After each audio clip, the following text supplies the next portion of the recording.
What is up, hooligans? And happy freedom. Welcome to another episode of Coffee with Hooligans, where we try to make the news suck a little less. And I appreciate all of you guys being here. If you're over on Rumble, please hit that like button. More likes equals more hooligans. I'm going to read through the schedule really quick, and then we will be checking on all the chats. So let me know how you hooligans are doing today. Then, of course, we'll be getting everything started. We're going to be starting off with the video titled Newark Airport Experiences Third Radio Outage, saying this is getting ridiculous. This is technically a follow-up video because we covered this when it first happened. What's kind of confusing is the title says this is the third time it's happened, but the reporter in the video says this is the fourth time that this has happened. I don't know. It's happened too many times. Then we got a video titled Brooklyn Bridge Ship Crash Investigation Focuses on Engine. This is also a follow-up video. A few more details about the Mexican Navy ship that hit the Brooklyn Bridge. Then we got a video titled Yikes, Walls Torch for Comparing ICE to Gestapo. Stupid.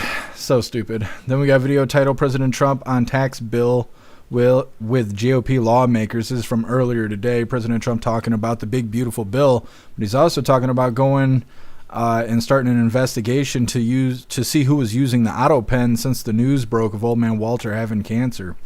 Then we got a video titled U.S. sends 38 border crossers to Honduras in first voluntary deportation. These people are finally self-deporting. Now all of them are getting $1,000 each. Plus their trip is all paid for by us. But some people think it's cheaper than regular deportation. Then we got a video titled New Orleans Parish Jail Maintenance Worker Arrested. He's accused in inmate escape plot. Another follow-up video. We got lots of follow-ups today. Then we got a video titled New Jersey ICE Clash, Democrat Representative McIver charged, and Baraka's trespassing charge has been dropped. So, kind of a switcheroo. I kind of feel like McIver's charge is going to get dropped too, and it's all going to be a bunch of nothing. We got a doubly. We're going to play another video along with that one. It's titled Representative LaMonica McIver says ICE is at fault for her assaulting them. Not only did that happen, but Jasmine Crockett is repeating the same lie, saying it's ICE's fault that this woman can't control herself. Then the last little bit of the news is lefties losing it. This one's titled Stars Meltdown over Trump, but Jerry is laughing. Then we'll be getting into the fun stuff. We'll be opening today's door of the Advent calendar sent to us by Tori Wayne. And then we got two funny videos of the day. First one's titled When You Get the Wife What She Asked For and She Still Isn't Happy. And our official funny video of the day is titled Baby Trump Rally. All of that's coming up next. But first, we're going to read through the chat and see how you hooligans are doing today. What is up, everyone, over on jeffmaclive.com. What's up, 10 Man? What's up, Guessum J? What's up, Tori Wayne? What's up, Russell? What's up, Snooks? What's up, Matt Rogers? What's up, Jay Spray? Happy freedom, you hooligans. Appreciate all of you guys being on the website. And what is up, everyone, over on Rumble? MU, you were first today. Now I appreciate you racing to the chat.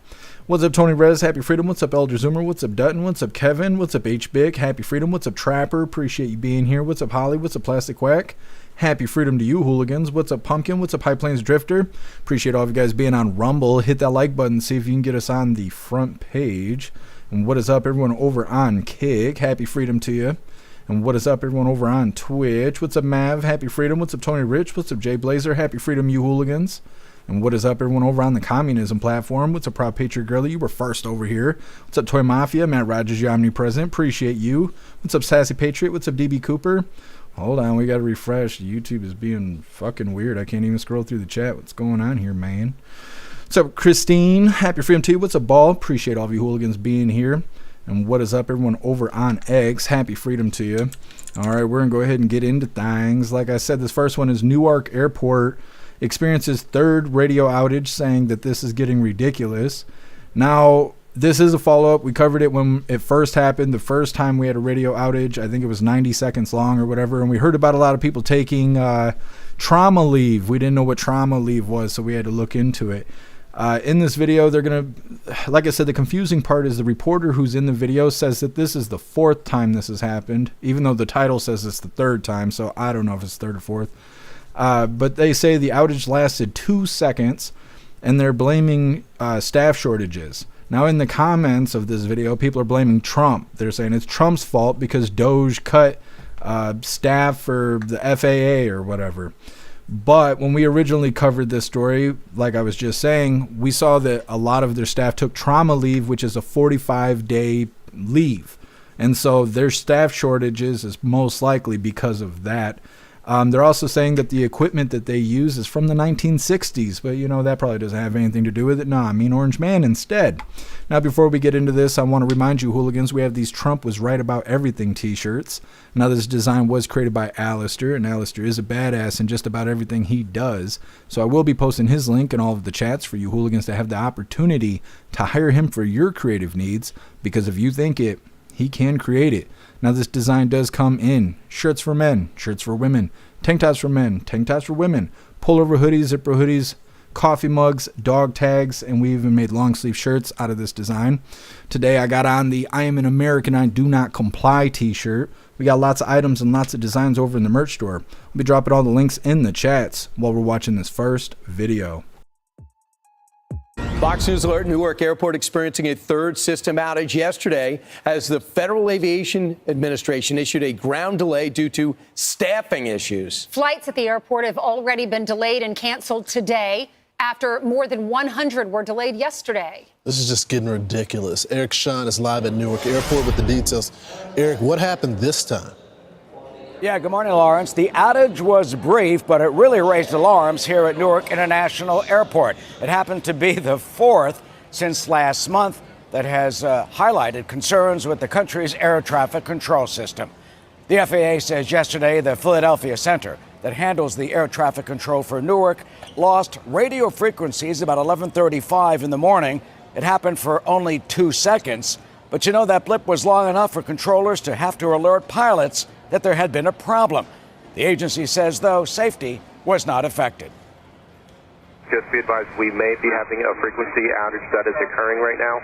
If you lose us, stay at 4,000 and then just contact the Teterboro Tower on 19.5. We're okay for now, but in case of a backup, it's going to be Teterboro Tower 19. Okay, 355, how do you hear this radio? 355. Can everyone hear me on this frequency okay? Anybody that cannot? Yeah, you heard it. Can everyone hear me? Well, the outage comes after the airport lost radar and communications on April 28th. Then again for a minute and a half on May 9th, and then there was another outage 2 days later. The issues after some controllers are moved from the New York Center that handles Newark down to Philadelphia last July. Well, the outages have caused the cancellation of hundreds of flights from here, and staff shortages along with runway construction have increased delays at Newark by 23 minutes. The FAA is proposing limiting the number of arrivals to 28 an hour to try and ease the issues here at this very congested airport. The Trump administration, though, vows to fix the traffic system by spending billions of dollars on new equipment, radar, and software. Officials say some of the equipment they use dates back to the 1960s. That's when you used to get real steak and champagne in economy. Back to you guys. I'm going to ask the reverse question. How many flights are getting off on time? That's a good one. Well, that's a good question. We have like a 10 to 15 minute delays here, average of 23 minutes. So you got to build a little extra 23 time. is fine. But I mean, it's just like every flight. Every flight. They give you a vicinity of when they're taking off. Yeah, look what happened to Lawrence. It's just, sit and wait. If you got time to spare, go by air. If you got time to spare, go by air. Yeah, that's what you pay a couple $100 for every time you get on a plane. You can get the runaround. Well, like I said, the reporter's claiming this is the fourth time this has happened. Like I said, the title says it's the third. This outage was only 2 seconds long, and they're blaming it on staff shortages on top of their equipment being from the 1960s. Now, like I said in the comments of that video, everyone is blaming Trump because of the Doge cuts, but when we originally covered this video, they were saying that half their staff took 45-day trauma leave because the radar was down for 90 seconds. It was so traumatic that half the staff walked away. So, that's really what's going on with their staffing shortages. But either way, next up, we got our follow-up video for Brooklyn Bridge ship crash investigation focusing on the engine. There's more details coming up, but they still haven't gotten to the bottom of it. It's coming up next, but first we're going to read through the chat, see what you hooligans think about the Newark Airport and them having all those damn problems. 10-man trauma leave. What the fuck? I know. I didn't even know there was trauma leave, you know? I didn't realize that was a thing. You ever walked in the men's bathroom in a factory? Just one time of that, you can get trauma leave, 45 days off, you know? I'm just saying. Russell, I want a steak on a plane and I want to smoke. Well, I don't smoke cigarettes, but I'd like a steak on a plane. I don't know. I always feel like I'm dying when I'm on a plane. My ears, I get pressure in my head, but my ears don't pop. They just build up pressure and then I'm just stuck like that for 3 or 4 hours. Hate it. I prefer road trip over a plane any day. Russell, I blame Jeff for all the problems that air traffic control is having. I would too. Russell, ice is the only way to have a cold drink. You know, I was thinking, if you go into a Mexican restaurant and you ask for more ice in your cup, is that being racist? Is that intimidating? Are you going to get thrown out? I've been thinking of funny stuff like that all day.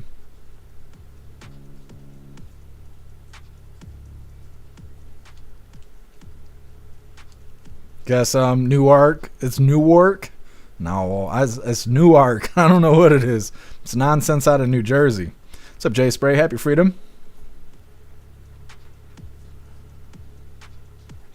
What's up, Enter User? Happy Freedom to you. What's up, Bill Clay? Happy Freedom to you. What's up, Stoner? Happy Freedom.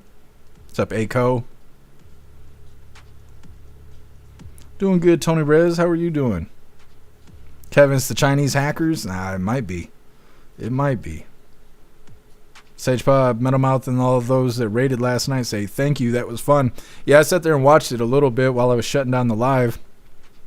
That guy seems pretty cool. I can't remember what his name is right off the top of my head. Let me see. I'm sure he's on my list here. Rotella Streams. Yeah, that was a badass raid yesterday. Trapper, more weather on the way. Most of the deaths in London, Kentucky were elderly. I heard that there was a lot of people that passed away because of the storm and all of that we just had a couple days ago, but I didn't realize that happened when the storm happened. Now it's, been a couple days and I'm just now hearing about it. We got rain today. I don't know if we're supposed to get more storms up here or not. What's up, Vet Set? Happy Freedom to you. What's up, Little Irish? Happy Freedom to you. What's up, TBD? What's up, Susan? Happy Freedom. What's up, Mike Ingle? Happy Freedom to you. Proud Patriot Girlie, you talking about the illegal that hit that girl's car and killed her and then got probation? I did see that video. I'm trying to think. I was going to add it to the schedule and I can't remember. Something come up. I'll look into it again. Thank you for sending me that, Proud Patriot Girlie. What's up, Jeff Reynolds? Happy Freedom to you. Christine, can I use that excuse at my job? Trauma leave? I don't know. It's probably based on what state you live in. That's in New Jersey. And so if you live in New Jersey, it sounds like you can get trauma leave, Somebody farts too loud. He's like, bam, I need 45 days off and I need it now. Anyways, we're going to go ahead and move forward here. Like I said, this next one's a follow-up video on the Brooklyn Bridge ship crash investigation. This one's focusing on the engine, as they're saying, which I don't know why, because when the ship had issues, they said it was electrical problems. But in this video, they're saying that 2 have died, 20 people have been injured in this crash. They're looking into the tugboat that helped the ship.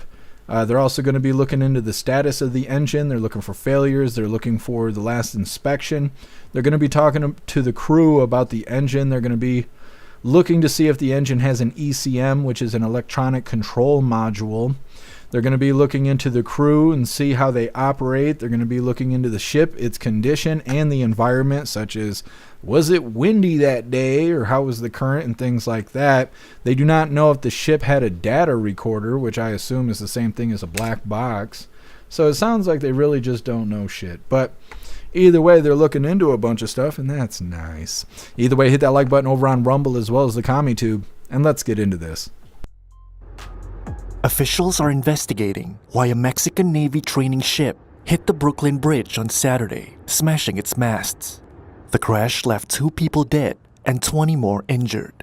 On Monday, the National Transportation Safety Board said it is looking at the role of a tugboat that helped the ship leave the pier. The engine is another key focus, says NTSB lead investigator Brian Young. We will look at the status of the engine, we'll look for any failures, we'll look for engine inspections, and we'll talk to the crew on what may have possibly occurred with the engine. And additionally, if the engine has any sort of ECM or electronic control modules, we'll grab that electronic evidence as well. The accident occurred when the Cuauhtémoc, a tall ship with masts and rigging, left Pier 17 on the East River after sunset on Saturday. Videos online showed the tug pushing the ship's bow, then pulling away as it neared the bridge. It then rushed to the stern, seeming to try to stop the ship from hitting the bridge. The strike knocked dozens of naval cadets off the ship's crossbeams, who were ceremoniously standing there while the ship left the harbor. They could be seen dangling from their harnesses high above the ship's deck. The two who died were a sailor and a cadet. NTSB board member Michael Graham said they plan to speak with the tugboat pilot, ship captain, and crew.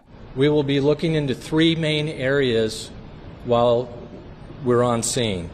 First being the crew and the operation of the crew, the vessel and the condition of the vessel, and finally the environment, and that includes the weather, the wind, the current, the tide, and the operating environment of that.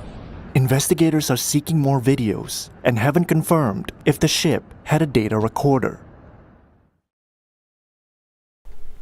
Okay, ongoing investigation with the ship that crashed into the Brooklyn Bridge.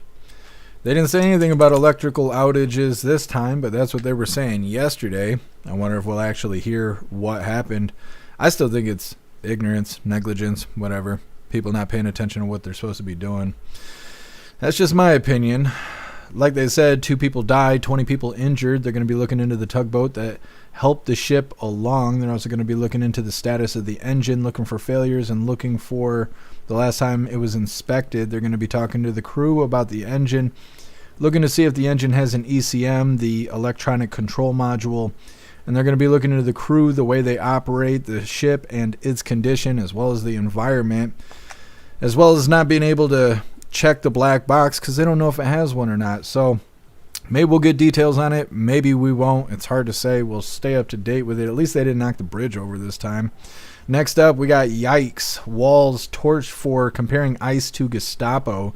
This is a really short video. It's coming up next, but first we're going to read through the chat, see what you Hooligans think about this ship hitting the Brooklyn Bridge. What do you think is the cause for them to do it? I really just think it's ignorance. People are so stupid these days. Have you seen people drive cars? I'm not surprised that they're driving boats into the bridge. People can't follow the lines on the fucking road. So I don't know. I think people are dumb as shit, and that's just my opinion. That's what I think happened to crash the bridge, or crash the ship into the bridge, is ignorance. But anyways, reading through. Sam, happy freedom to you. I seen the problem. You're right. See, now we know. It is clear now. It was AOC's fault. AOC did it. I knew it. I knew it. Come on now. There we go.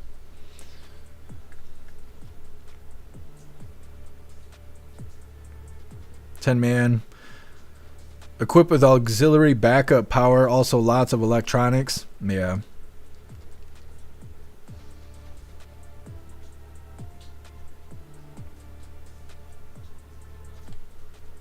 J Spray, if it has electronics, it has an ECM. Yeah.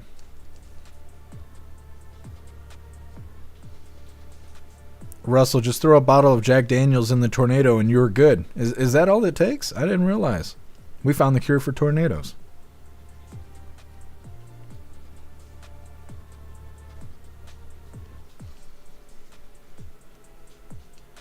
Russell, if you chew gum on a plane, you can equalize the pressure in your ears. Yawning works too.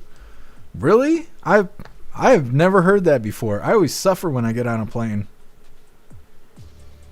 And I get jet lag so bad, throwing up until I blow blood vessels in my eyes. My eyes are all filled with blood.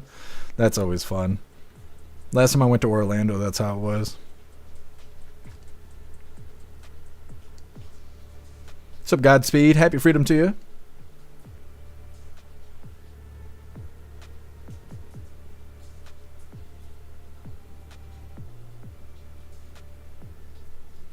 Bill Clay, maybe the Mexicans were dancing around in a sombrero and they lost concentration. I mean, you know, sometimes you can have a little too much fun. Mike T, did they use anchors? No, they used I can't even think of what they're called now. Sterns? I don't know. They used the top of the boat to stop it.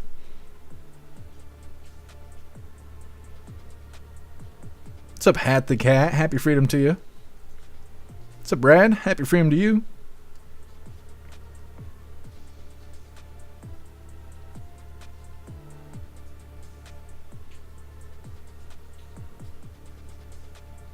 Sage Pup, being a boatswain's mate from the Navy, this was totally the tug's fault. Is that how the ship is moving around? Like, the ship itself isn't really doing much, it's kind of idling, but the tugboat is the one pulling it around? Maybe that's, they didn't show it in the video, but they were saying that the tugboat was moving in a direction, and when it saw that it was going to hit the bridge, it went to the other side of the boat trying to steer it away or something like that, but they didn't show the video of it. Which, I don't know how they got 20 different points of view of the boat hitting the ship hitting the bridge, but I haven't seen the tugboat at all.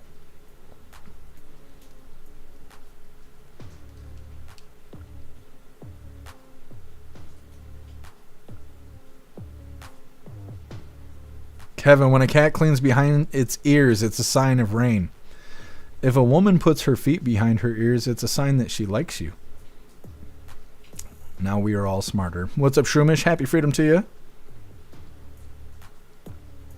Shroomish, I mean, we all know how illegals drive. In Cali, they never have a license, insurance, even though they're allowed in Cali. It's the locals here that can't drive around me. I hate going outside. What's up, Meta? Happy freedom. I'm doing good, Meta. How are you doing? Mav, we need to go attack the Mexican bridge. Do they got bridges in Mexico? I've never seen a Mexican bridge. I don't think we should attack it, though. We should make them pay for the damages. 200% tariffs on Mexico.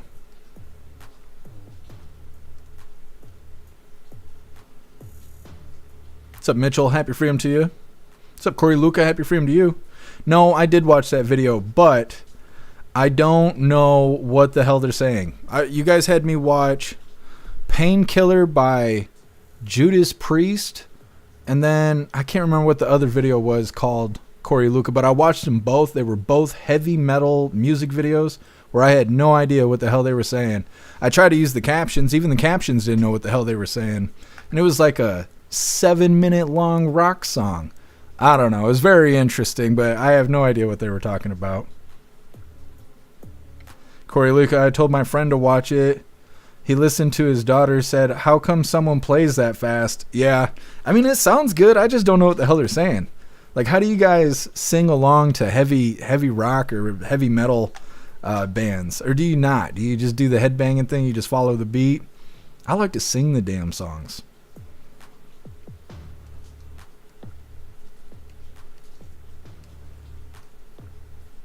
Sam, the Mexican ship was in reverse. There was clearly a weight coming off of the rear.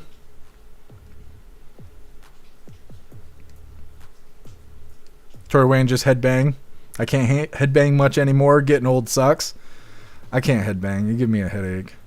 10 Man, you love that music. I'm not against it. I'm just not that familiar with it. That's all I'm saying. I'm just not that familiar with it. Shroomish, Judas Priest is not heavy metal but not heavy. Slayer is heavy metal or Pantera. I don't know. There was people playing guitars and saying shit that sound like growling. If I hear that, it's heavy metal to me. I might be wrong, but that's what it sounds like to me. I'm like, okay, it sounds cool. I just wish I knew what they were saying. Anyways, moving forward here, like I said, this next one's a very short video. It's Tim Walz sounding like a dumbass, but when does he not sound like a dumbass?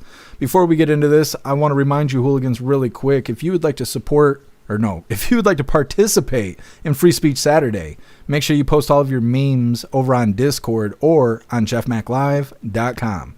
Just hop in the group chats on either platform. You'll see the tabs labeled memes. Drop what you got and we'll shout you out, as we're making Saturdays more fun. Let's get this pulled up with Tim Walz.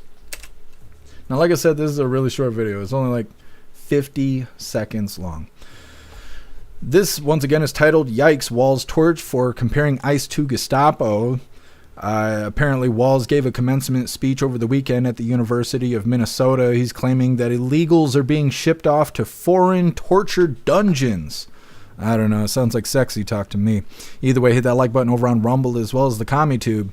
And let's get into this. Oh, my goodness, he's back. Failed vice presidential candidate and Minnesota Governor Tim Walz gave a commencement speech on Saturday, and he thought it was a good time to compare ICE agents to the Gestapo. Donald Trump's modern-day Gestapo is scooping folks up off the streets. They're in unmarked vans, wearing masks, being shipped off to foreign torture dungeons. No chance to mount a defense, not even a chance to kiss a loved one goodbye. Just grabbed up by masked agents, shoved into those vans, and disappeared. This is what the crumbling of rule of law looks like in real time. And it's exactly what the founders of this nation feared. A tyrant abusing power to persecute scapegoats and enemies. Ainsley, the Gestapo, 1933. Okay. Here we go again. The secret police of the Nazis. The secret police. Yep. ICE is the Gestapo. Oh, okay. I don't know. I think it's a bigger problem when the Fed boys show up and knock on your door because you're really funny on the internet and you're posting memes and they want to know what they mean. I think that's a bigger problem than illegals being carried out of here without being able to say goodbye to their loved ones. That's part of the problem about breaking into the country illegally. You might not be treated fair. No, don't do that. Don't break into the country illegally. It's that simple. Next up, President Trump on tax bill with GOP lawmakers. This is from earlier today. He's standing there with Mike Johnson. They're giving details about the big, beautiful bill that they're trying to get passed, but then they're also going to be talking about how Old Man Walter's news of his aggressive cancer comes out. They want to know who was using that auto pen, and they're talking about opening an investigation into it. It's coming up next, but first we're going to read through the chat, see what you hooligans think about Tim Walz, I don't know what I was thinking. Tim Walz over there giving one hell of a commencement speech. You're going to graduate, but I want you to think about how illegals are being shipped off to being tortured in dungeons.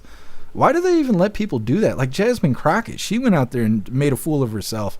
Why do these people get invited to commencement speeches? I don't get that at all. Either way, reading through the chat, Tori Wayne, Tim's a freaking moron. He is. It's all that horse juice he's drinking, you know? It's got him off his rocker. Russell, yeah, he is the horse drinker. Drinks right from the tap. Matt Rogers, just congratulate the graduates. Wrong place, wrong time, dumb fuck. Yeah, for real. That's what I mean. Like, it's not time for political messaging. Just say, you did it. Pat yourself on the back and enjoy the rest of your life. Like, that's really all that's necessary. Those college students don't care about that shit, and if they do, they already know about it. Sam, that dude's an idiot. Just saying. You ain't wrong.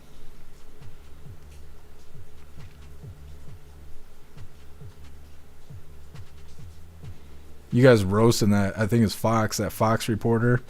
Guess she looks like E.T., kinda.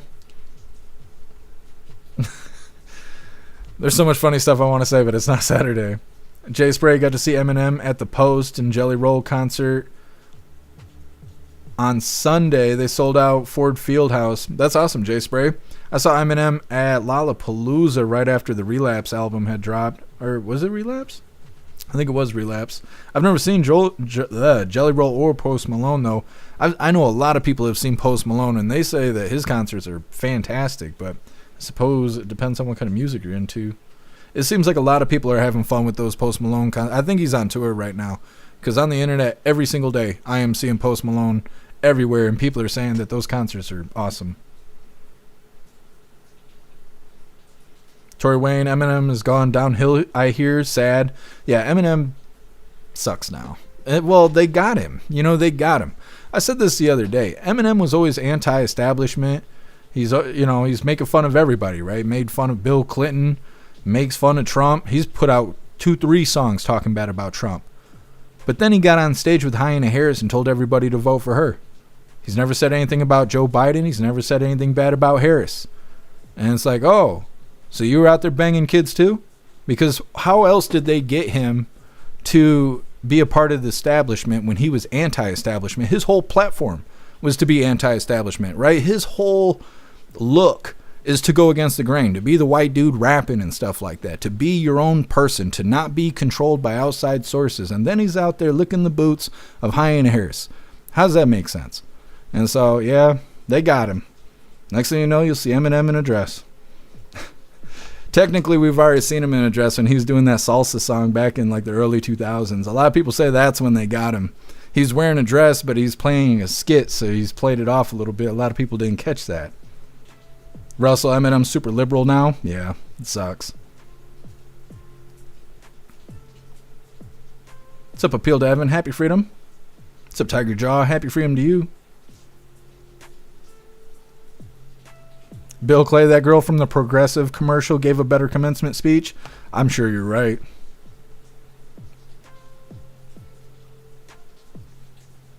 Dudden, I got to flip Manson off in person once at a concert. That's badass, Dudden. Sage Pup, they got him on video diddling Diddy. I bet you're right. I bet you're right. What's up, Roy? Happy freedom to you.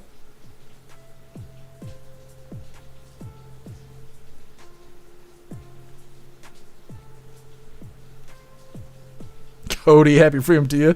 D's balls. Mm-hmm. Tim Walls loves these balls. Brad, I can't get over the horse incident with that guy. I know, I can't either. I think it's interesting that nobody else brings it up. He's the horse drinker.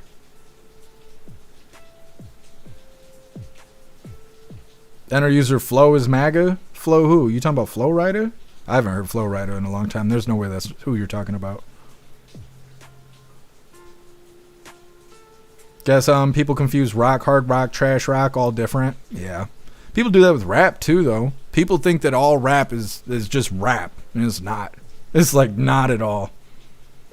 EDM's like that, actually. Electronic music has like 30-something subgenres. But everybody just goes, oh, what's that noise? It sounds like robots fucking. I love that. What's up, Post Malone? Happy freedom to you. We must have summoned you. Meta, you like Metallica? I've probably heard Metallica if I went and looked it up. What's up, Southern Eagleman? What's up, Rad? Happy freedom to you.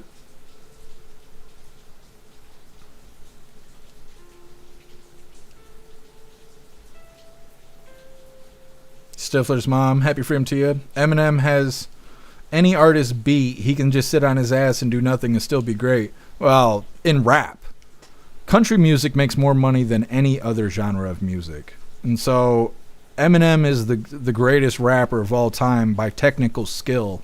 But it doesn't change the fact that he was out there singing and dancing for Hyena Harris when she snapped her fingers. That doesn't change that. Like, I like Eminem. I've been listening to Eminem forever. Like I said, I went all the way to Chicago to see Eminem live in Lollapalooza. But that was before he was, doing whatever Hyena Harris wanted him to do. And we saw the way they brought out Hollywood. They had everybody come out to those rallies and stuff. They even had Beyonce come out. And so it's a sign that they got him some sort of way. They got something over him because his whole platform is anti-establishment. Out of all the people in the world who sing songs, why would it be that guy to come out and go, yeah, vote for her? Like, why? So either way.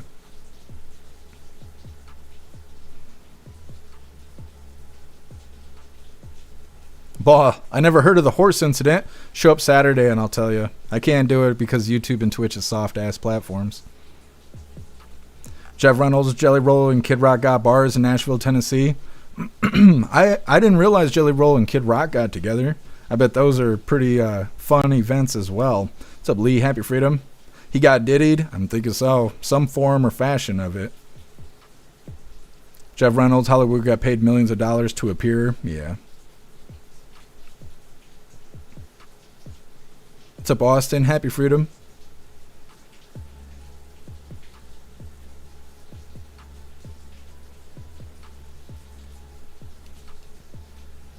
What's up, Wayward? Happy freedom to you. Thank you for sharing out the live.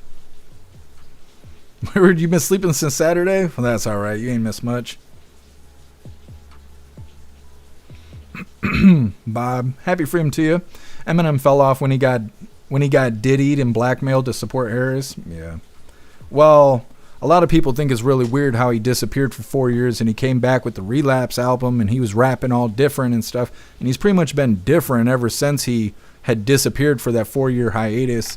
A lot of people think he's cloned or he's some other rapper with Eminem's face attached to it. I don't know about any of that stuff, but I'm not real excited about him standing up for Hyena Harris. Like I said, just it goes against his whole existence. His whole identity as a rapper. To go and stand up for any politician is out of character for him.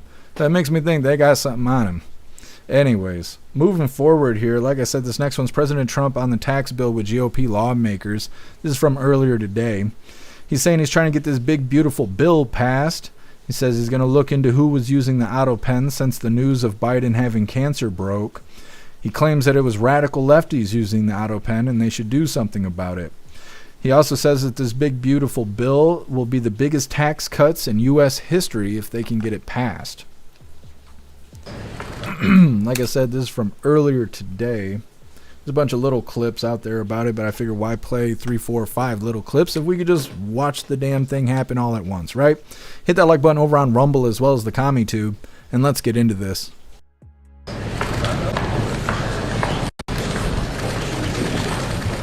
Mr. President, what's your message to the holdouts? Well, it's not a question of holdouts. We have a tremendously unified party. I don't think we've ever had a party like this. There are some people that want a couple of things that maybe I don't like or that they're not going to get.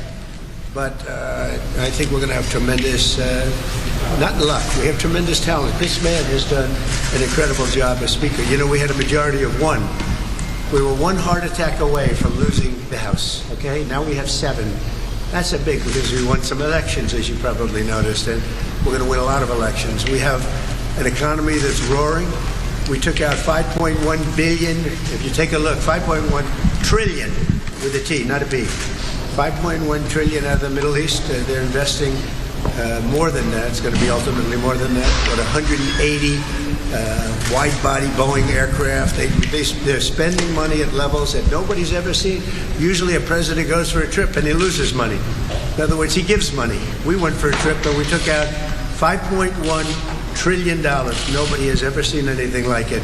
And that's just the beginning. So I think we're a very unified party. The Senate's doing great. John Thune is doing fantastically. He's a great guy.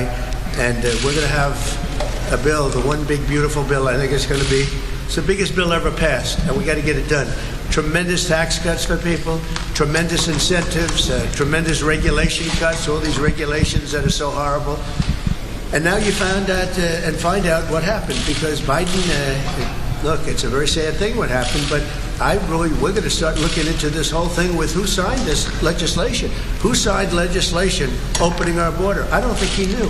I said there's nobody that could want an open border. Nobody. And now I find out that it wasn't him. He auto-penned it.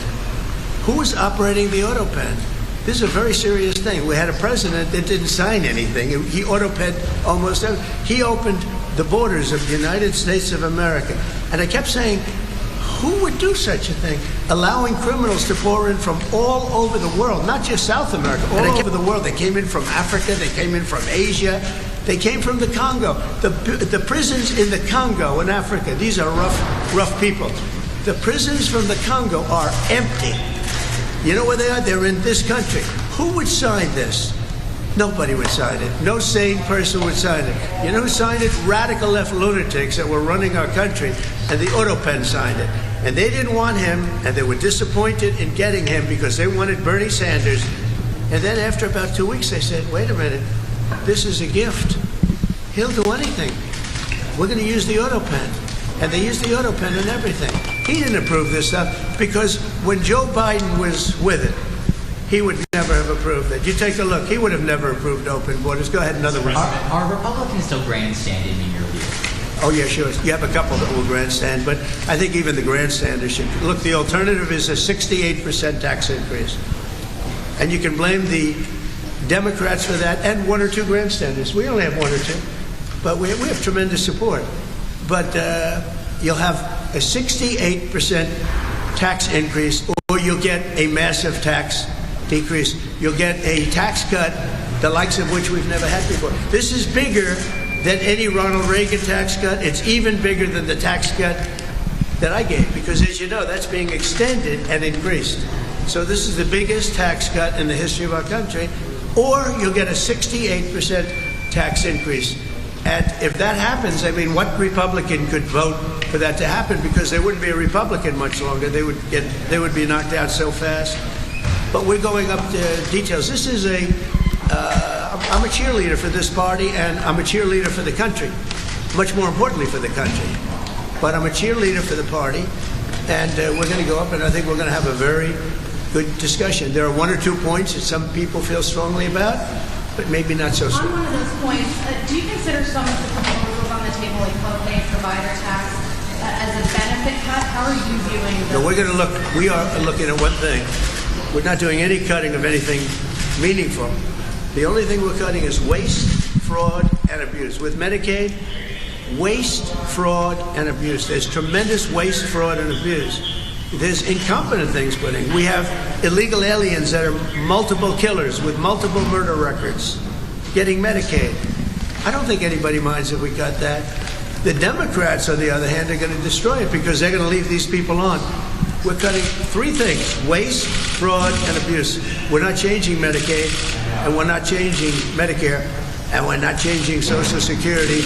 And if I wanted to do those things, I would have done it during my 4 years that we were. Mr. President, what's your message to your fellow New Yorker Republicans who are hung up on the SALT issue? Well, SALT is a very interesting thing because the governors of New York and Illinois, you know, the big JB who's going nowhere. Probably right now he could be the worst governor in the country. But Illinois and Gavin Newsom, those are the people that want this. And they're Democrat states. They're all Democrat states. You know, Ronald Reagan tried very hard to get this passed. Was unable to do it the way we have it, where basically everybody's treated equally. He tried it so hard, and he never got it done. He was always disappointed. He never got it done. We got it done. Now people want to change it. So we're going to be talking about that. But the biggest beneficiary, if we do that, are governors from New York, Illinois, and California. And those governors are the ones that blew it because they weren't able to get it. So I think we're going to be explaining that. These are all very blue states that I don't really believe. If we had honest elections, I don't actually believe. I think I would have won California. I would have won New York. I even think I would have won Illinois. I think we have to, you know, we're going to start this after. I was talking to Mike, and again, I'm his biggest fan. I love this guy. He's the only guy who could have walked in with a one. Think of it. You can't be a guy like me and have a one majority. You have to be a guy like him, a nice person. He's very religious. He prays. He's a man of God. And so am I, but he's really to a new level, I will tell you. He is a great guy. They love him in Louisiana, and they love him that's the only kind of guy. Somebody said, oh, well, we want somebody to, if you put a certain personality in there, you would have never, look at what he got passed, what he's gotten passed. And just so you understand, he's getting this passed too. And I don't think there's anybody I could give you guys that is so tough you guys would run if you ever looked at him. If you ever saw some of these guys, you would not ask him questions you'd be afraid to. This guy did something that I don't think there's anybody that's more well-suited to be Speaker of the House, especially under a case like this. Remember, we had a majority of one for 6 months, and that was a very frightening thing because the Democrats have really hurt our country. And we are going to go into very much, remember what I said, the auto pay. This government was illegally run for 4 years. Thank you very much, everybody. Thank you. Member of Congress. All right, President Trump there with Mike Johnson talking about the big, beautiful bill, as well as investigating in the auto pen.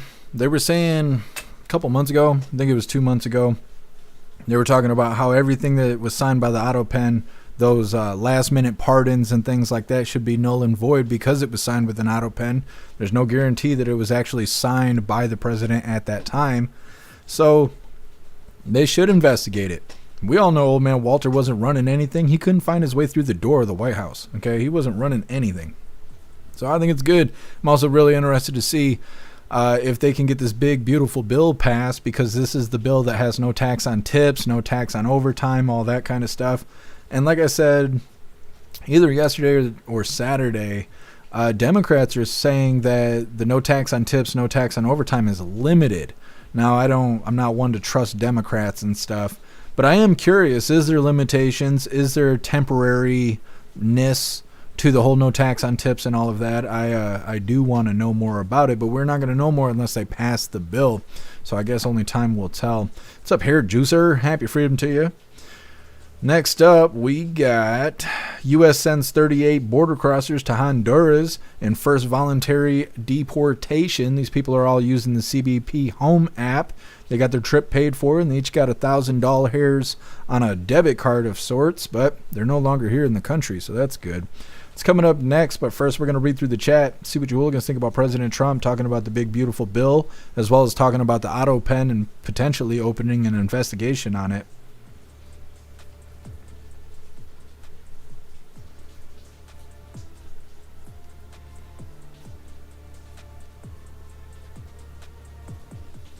Russell, Speaker Johnson has grown on me. I think he says all the right things, but what does he do? I never see him do anything. He was saying that he was going to do something about the district judges that are constantly standing in the way of the Trump agenda, and then he does nothing. He didn't do anything. So, like, what has he done that's actually good other than just talk? Because I haven't caught him doing anything that was worthwhile. Also, for you guys that hear the water, it is raining here. Snooks brought it to my attention that you guys are asking about the water sounds. I don't know if it sounds like I got naked wet women here or what, but I don't. That's the rain outside. I can't make it stop raining. It is flattering that you guys think I have that kind of power, but no, it's okay. It's just rain.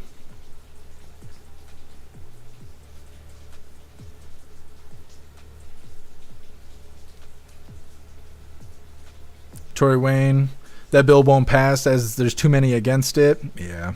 I'd be surprised if it did pass, but President Trump seems confident that he can get it passed, so I'm just kind of eager to see what happens. I don't want to say hopeful because I don't exactly know what's all in the bill and whatnot, but I'm eager to see how it goes. Sage Pup, no tax on tits. That's right.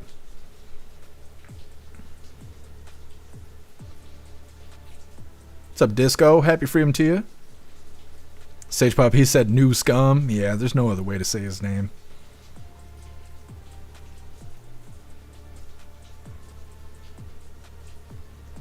Dutton, someone's going to have to AI Trump as a cheerleader now. Well, you know, Dutton, when I screened this video, I was thinking the same thing. So, of course, I got right on it and told Grok, make Trump a cheerleader. And this is what he gave me. So, you know, Trump's a big cheerleader for America, and he was just telling us that. And here he is in his full uniform, looking fantastic. Yes, Trump is a cheerleader. And just for funsies, I also made President Trump as a Viking because Russell said that that was something that we needed. And so we got that one. That's him at work. And then this is him Saturday. You know, he's just casual sweatshirt and whatnot, but a Viking Trump there. That's how we like him.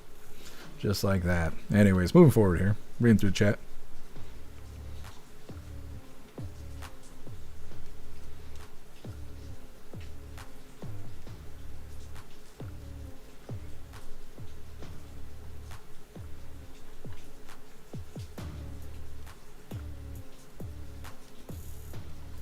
What's up, Unbreaded? Happy freedom to you.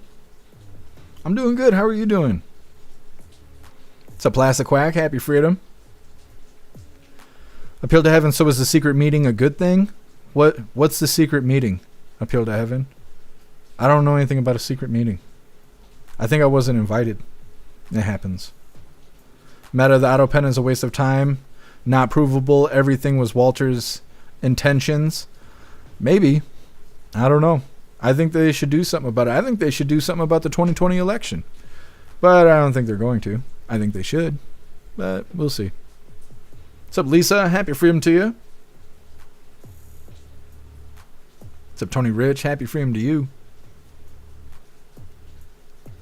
Ball looking snazzy in his crew neck sweater. I know. He's just casual Viking Trump, you know. What's up, Tube Steak? Happy freedom to you. What's up, Vinny C? Happy freedom to you. Vinny C, Trump's cabinet is a big zero.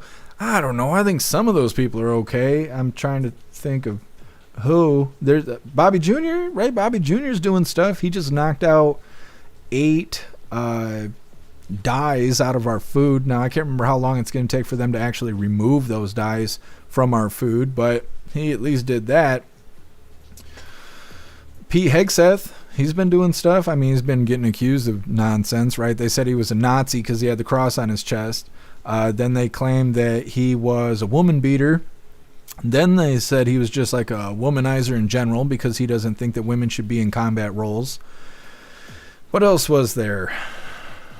Oh, the Signal Gate. Signal Gape. That's what they're calling it, Signal Gate. But other than the name calling and stuff, I think he's doing okay. Vinny, see a few of them are doing well. Yeah, I wish that Scam Bondi would actually do something. It's nice that they're doing drug busts and that they're busting pedophiles and stuff, but I don't like that they were doing all that publicity stunt with the Epstein files and all of that. I also don't like that they called it like phase 1 as if there's going to be phase 2 and 3 and blah, blah, blah, blah, blah. When's that going to happen? They never said anything about it. They continue to not say anything about it. There's no way that they are unaware that the public wants the Epstein files. There's no way. Every time I go on X, that's all I'm seeing is people bitching about Pam Bondi not providing the Epstein files. Even, what was her name? Marjorie Taylor Greene. She made a post about it, talking about how it's so difficult to do everything, that everything takes a long time. And to the public, it just seems like nothing is happening. But if there wasn't such an internal struggle, things would get done quicker and things wouldn't be so frustrating to the public. Christine, I can't wait for this bill and investigate most definitely. Yeah, I agree. What's up, Teasel? Still waiting on the 911 day? Yeah. They're supposed to release that stuff too. President Trump said something about them releasing like the MLK files or something like that, and I looked it up and they weren't released, but he was saying that they were released. And we haven't heard anything about that since, either. So I don't know. Stay hopeful. That's all we can do.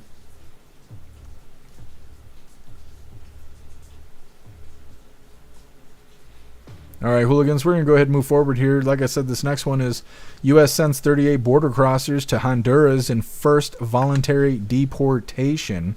Now, before we get into this, I want to remind you, hooligans, really quick, if you would like to join the membership program over on Rumble, all you have to do is click that big red subscribe button right below where you type in the chat. Now, if you're on Android and using the Rumble app, you're unable to see that big red subscribe button. So you got to go to rumble.com, come to the live, hop in the chat. And like I said, right below where you type in the chat, you will see that big red subscribe button. Click that button and jump through the hoops, and your name will be highlighted as an official Rumble hooligan. You'll have access to our custom emojis. We got chapstick emojis, screaming goat emojis, Klaus Daniels emojis, President Trump emojis, and more. It's a lot of fun during the live, especially during a Trump live. So definitely go join the membership program over on Rumble. Let's get this pulled up real quick. A little self-deportation going on, which is good. All right. Once again, this is U.S. sends 38 border crossers to Honduras in first voluntary deportation. All of these individuals were self-deporting using the CBP Home app. 19 of these 38 people are minors. Each of them has received $1,000. Now, I don't know if that means the minors are getting it too. I kind of assume they do, but they don't really specify. Let me see. And the people who are landing in Honduras, they're also getting assistance from the Honduran government. So that's what we got to expect out of this video. Hit that like button over on Rumble as well as the CommiTube, and let's get into this. The first group of migrants to voluntarily leave the United States through a self-deportation app landed in Honduras on Monday. A total of 38 people arrived, of which 19 were minors. The group included 4 U.S.-born children and 1 of Mexican nationality, according to local media. The Trump administration launched the app called CBP Home in March. It's part of a U.S. Department of Homeland Security program to allow immigrants in the United States to self-deport rather than face possible arrest and detention. It offers migrants financial and travel document support to travel back to their home country or another country where they have lawful status. Each returnee under the program receives a U.S. $1,000 card. Upon confirmation through the app, the return has been completed, according to the Homeland Security website. Though one man Reuters spoke to named Kevin said he got his stipend before departing from Houston. Migration and Foreign Affairs Director Wilson Paz said Honduran returnees also receive assistance from the Honduran government to facilitate their reintegration. On Monday, the DHS said people who choose to leave, quote, may help preserve their ability to return legally, but did not cite any specific pathway or program. The immigrant advocacy group Make the Road New York has called the program cruel and misleading and said the Trump administration failed to note the barriers that many migrants would face to return to the U.S. It advised migrants considering the offer to first consult with an attorney. Oh, yes, we should worry so much about how they'll get back into the country.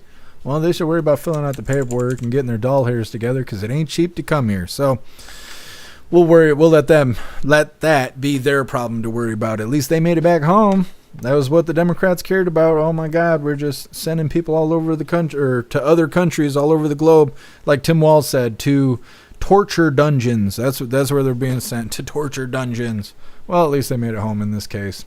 Either way, next up, Orleans Parish Jail maintenance worker arrested and accused in inmate escape plot.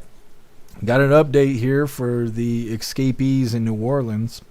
Either way, we're going to read through the chat first, see what you hooligans think about these 38 border crossers being sent back to Honduras.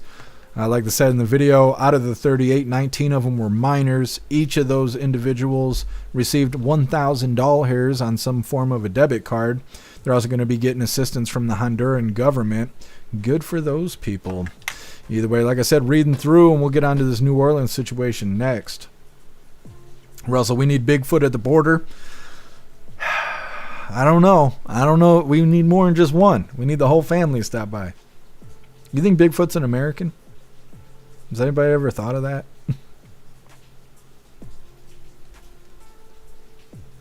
Tori Wayne with the wall and alligators. I'm not as worried as before.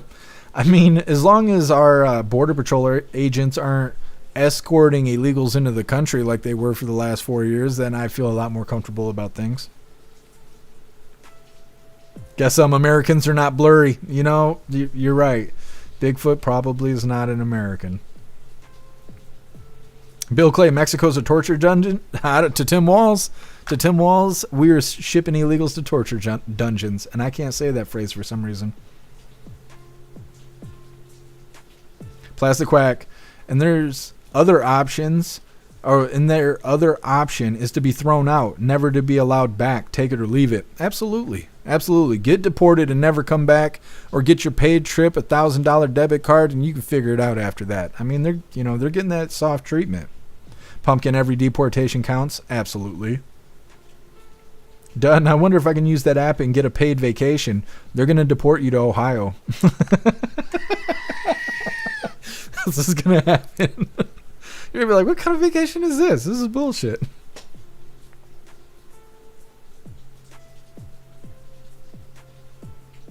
Stoner, Trump does so much stuff so fast that it makes it look like everyone else isn't doing shit. You're right, Stoner.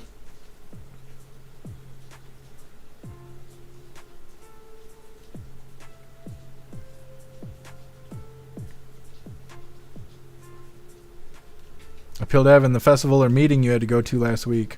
Oh, it was I don't know how to explain it because I can't really talk about it. It was good though. It was fine. Everybody had a good time and whatnot. It was kind of, I really can't give any details on it.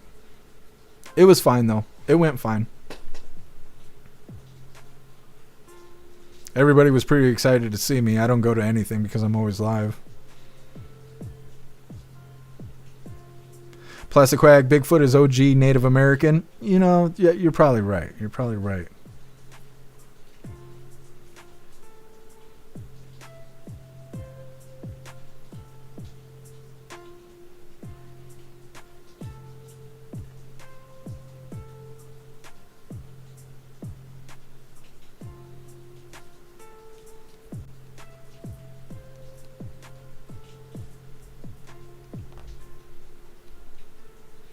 Meta, the evidence is sealed. Many people are dead. Surveillance footage from Epstein's island has been taken or destroyed. Maxwell is in jail for running a ring that has no victims. Did Bondi know this before promising us? Well, yeah, I'm assuming so. The FBI has had the information for like 5 or more years. I just don't know they're going to do anything about it. They don't seem to care about that stuff. Knucking Futs, happy freedom to you. Bigfoot saw me, but no one believes him. Yeah, I heard about that.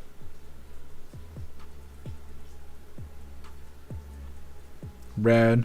One thing I don't like about the bill is that Trump is like pressing on reps to pass it. Also, they did a study and found that it could boost the high earning people's income while hurting the low ones, which is not a good thing. He still hasn't said anything about helping poor people. Everything has been about helping the wealthy. Well, in the bill, they said, I'm trying to remember off the top of my head, something like if you make between $30,000 and $80,000 a year, you're going to receive like some percentage. I don't have it wrote down anymore. I remember writing it down. I don't remember if it was 16% or something like that. You're going to see a percentage in less taxes that you're going to have to pay at the end of the year, or pay into your check throughout the year or whatever. So you get more take-home money. And then no tax on tips, no tax on overtime. I don't know what the stipulations are for that, but that's supposed to help working people as well. Rad, did you hear the guy from Cheers died? No, I don't know much about Cheers. I remember the intro song and like a little bit about what the intro looked like when Cheers would come on, but I've never actually watched Cheers. I was just a young lad when that was on TV.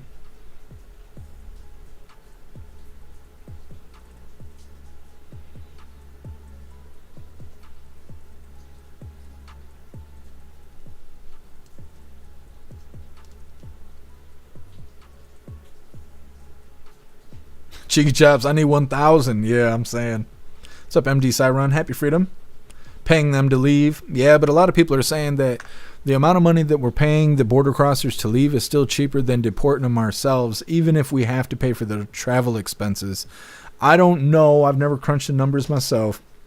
As long as they leave, I don't care. Like, as long as they're gone, that's all that matters to me.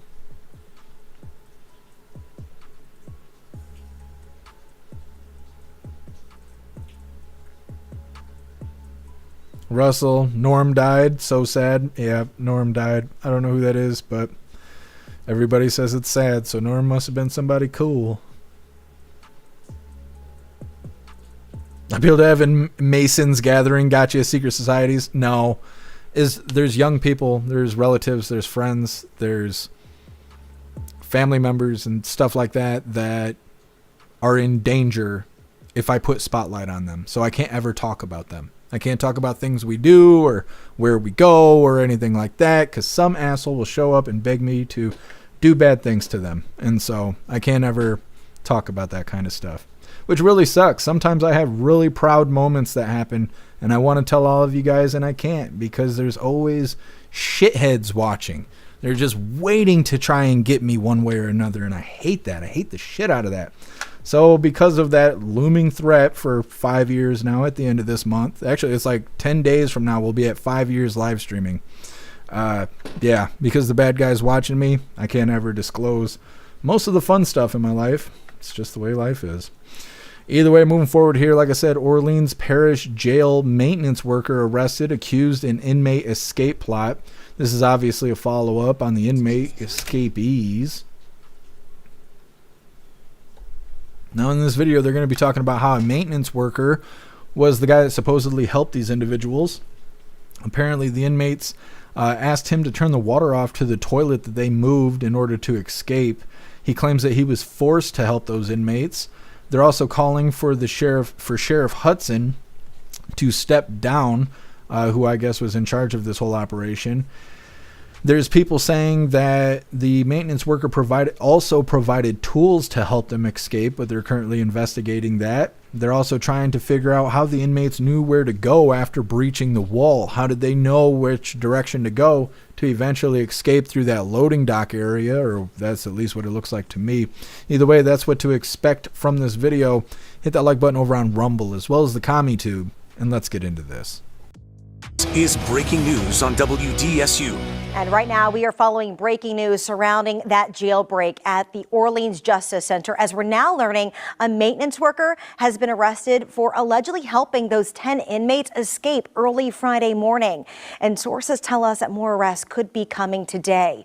It also comes as Sheriff Susan Hudson and her team are being grilled right now by city council members over their response to the catastrophe and the allegations made about her budget. Meanwhile, calls for her resignation are growing, with additional leaders asking her to step down. All of this as 6 dangerous inmates are still on the run. We have team coverage over all of these late-breaking developments, but we're going to start things off with WDSU's Shay O'Connor and that sheriff's office employee who's behind bars. And Shay, he's claiming that he was forced to help those escapees, right? That's absolutely correct, Randy. You know, following that breaking news, that Orleans Justice Center employee being arrested, accused of helping those 10 inmates to escape last Friday morning. Now, on your screen, you should see that mug shot. We're told the Attorney General's office announced the arrest of 33-year-old Sterling Williams, a maintenance worker at the jail. His charges include principal to simple escape and malfeasance in office for his alleged role in helping those 10 inmates to essentially escape the jail last Friday. Now, reports from the AG's office and really court documents I just was looking over shows that he says that one of the escapees, Antoine Massey, actually advised him to turn the water off in the cell where the inmates essentially escaped from. The report says that Williams complied, allowing the inmates to carry out their scheme to successfully escape. Now, close sources to the jail, however, paint a different picture. They tell me Williams actually gave the inmates tools that they needed in pulling off that seamless escape. This has not yet been confirmed by the sheriff's office, but those new court documents actually show an unknown apparatus was used to saw steel bars inside of that cell room. Now, we do know that 6 escapees remain on the loose, and officials say we should expect more arrests from workers here at OJC. I believe that as the investigation goes on, you're going to see more people who are culpable in this release of these prisoners, or at least helping them get things set off. And then also, again, getting those routes. So once they broke through the back of that wall and went through those flanges, how did they know how to get out through that back way, go through that loading dock, get to the fence, and then scale that fence to bring them to the interstate? Now, we're told Williams was arrested and booked here at OJC before being sent to another facility. Meanwhile, as you just mentioned, those 6 other escapees are still on the loose. If you do know anything at all that could lead to an arrest, please dial 911. Reporting live from OJC, Shay O'Connor, WDSU News. Okay. What's up, buddy? You let them know how you really feel? You're a good boy. Oh, good lord. Big ass hooligan cat here. Has to make his presence known. Ugh. Alright, buddy, you gotta go. Okay, we gotta cover the news. Go on. Get your booty over there. Lay those biscuits down. Yes. Alright, anyways. Moving forward here. Totally forgot what I was gonna say. But anyways, maintenance worker here, claiming that they forced him. They forced him. You know, they coerced him into providing tools, potentially providing tools. They don't know that he provided tools. They suspect he provided tools. They're also trying to figure out how they knew where to go once they breached the wall. But it's his fault that they shut the water off. I'm really interested to know how that whole conversation went.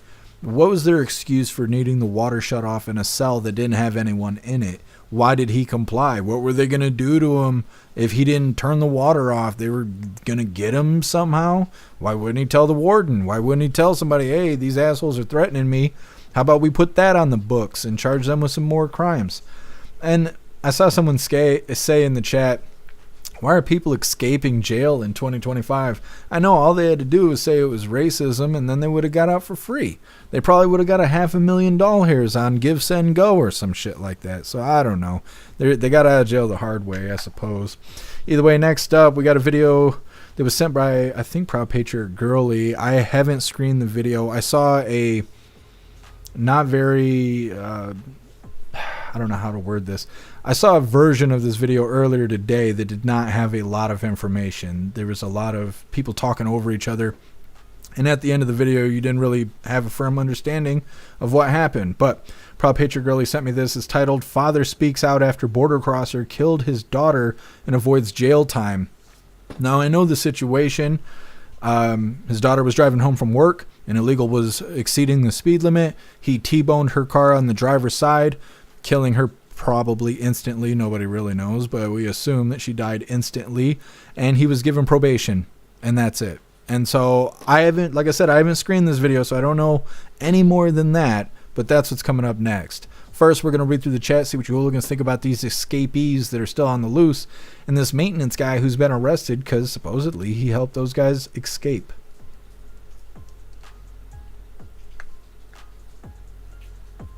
Snooks, they have escaped frequently at that jail. Interesting. I haven't seen anything that said that yet. Russell, you need to watch Cheers, awesome and family-friendly show.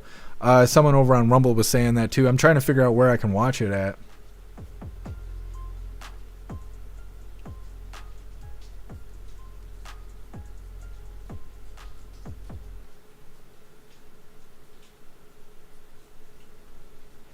Matt Rogers, so they think that criminals don't know how to case a joint? I don't know. I'm not sure. I think maybe what they were talking about was probably paths. I don't know because I've never been in that jail. But in the, well, not the local jail, but in one of the jails I've been to over here in West Michigan, there's a catwalk that goes between all the cells. Now, when you get transported as an inmate, you go through the hallways where you're going through a bunch of locked doors. But the catwalk is a single path that has access to all the cells on that wing. And that way it's an easy way for the COs to come keep an eye on us. They're always watching through the cameras, but they'll walk that catwalk to make sure we ain't doing anything wrong or whatever. We also aren't able to get at them because there's bars there. And so nobody could get anything at them. They could throw something at them, but you wouldn't be able to actually reach through and grab the COs. So if I was to be in that cell and I'm watching the COs go back and forth and I choose to escape using their path, once you breach the wall, how do you know where to go? You wouldn't know because you don't get to see that side of the jail. You only get to walk down the main path. So like I'm saying, in this situation, when they breach the wall going behind that toilet, obviously there was a walkway there. It's probably for maintenance reasons, right? To go through and work on toilets and stuff without actually having to go cell side, right? Because you're working behind the scenes there. You're working on the plumbing and shit. It's not inside the cell. Once they breach through, they're technically in uncharted territory. So how would they know where to go once they make it through that wall if it's an area that inmates normally don't get to see? So, I mean, I could kind of see both ways. If it is a space that they get to see while being processed, yeah, why wouldn't them, why would you expect them not to know where to go?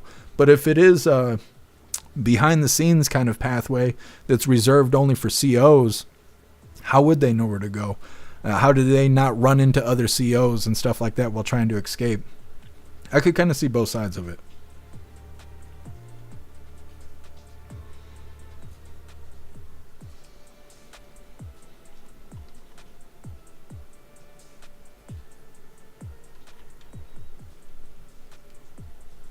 J-Spray, probably a power outage.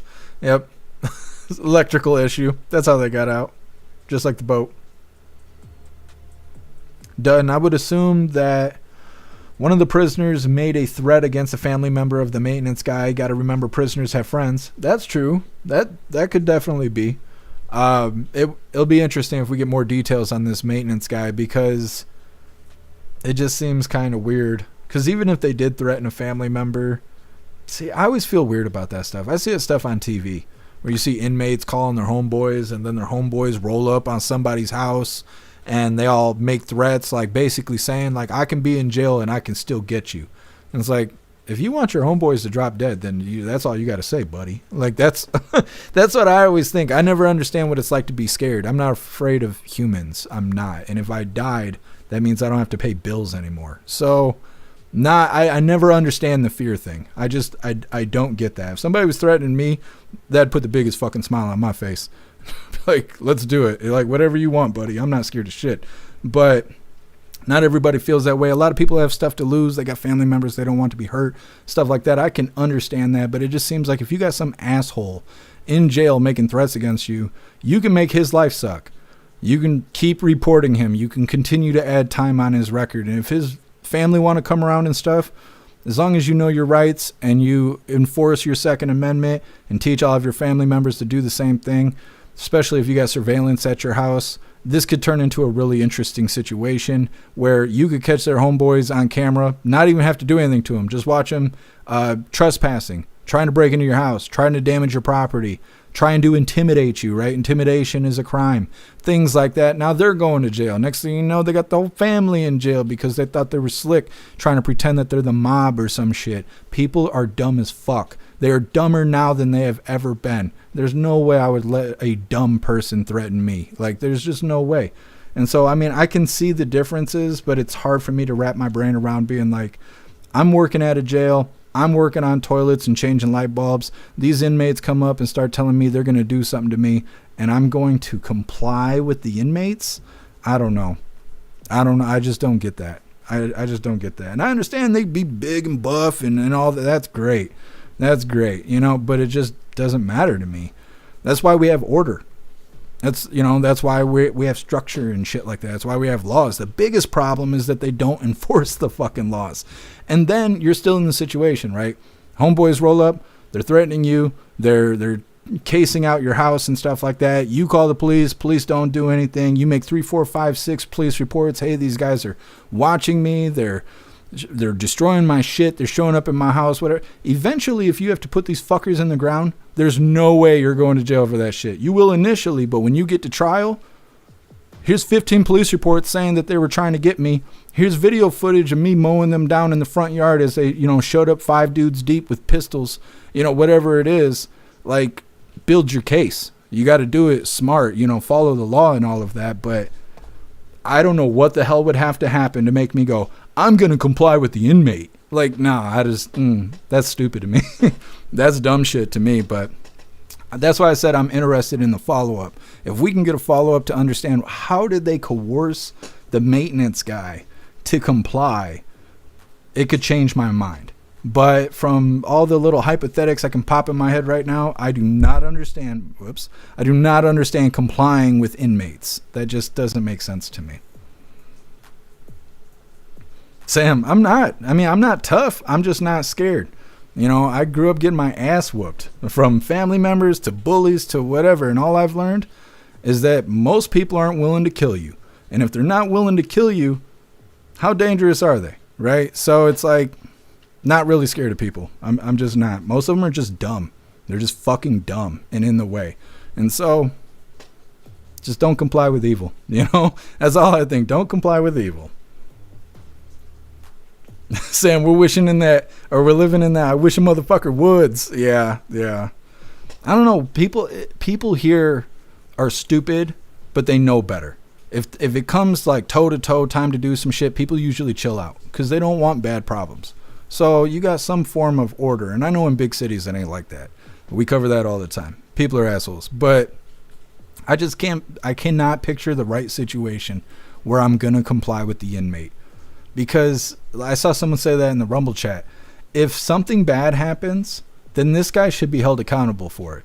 If these 6 inmates that are still at large, or how many ever are still out there, if they go and kill somebody, it should kind of be that guy's fault. He's the one that helped them go. Would you want that to be you?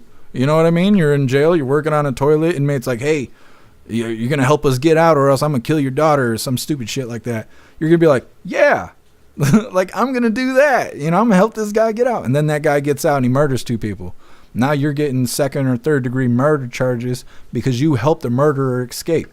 And it's like, nah, it's not worth it. It's just not worth it. I don't know. Tim Man, you got weather problems? Is that what's causing it? Yeah, Sam, I know you jumping out of planes and stuff. Ain't nobody messing with you, Sam. Sky Cowboy. Jay Spray. It's those ass-probing aliens I worry about. Yeah, Jay Spray. You know, I don't like the butt stuff. Not like that. You're right. Let's figure out who Norm is. You guys keep talking about Norm from Cheers, right? Is that what it is? Oh, he lived to be 76. He lived a whole life. George, what is that name? Can you guys spell that name out for me? Is it Went? Either way, George here, best known for playing Norm on Cheers, dies at age 76. Emmy-nominated comedian and actor, best known for his role in long-running sitcom, was also in Family Guy and Frasier. Interesting, very interesting. Went, that's how you say it, Plastic Quack. Thank you for letting me know. George Went, interesting. I recognize his face now that I see it. I didn't realize so many people were a fan of his. What's up, Giggling Spy? Happy freedom to you. Resistance, and he was fat. Well, he was. It used to be a sign of wealth, being fat. You could actually afford enough food to get fat. Now in America, we can all afford to get fat. Isn't it weird homeless people are fat? I don't understand that. But anyways. Happy freedom, Resistance.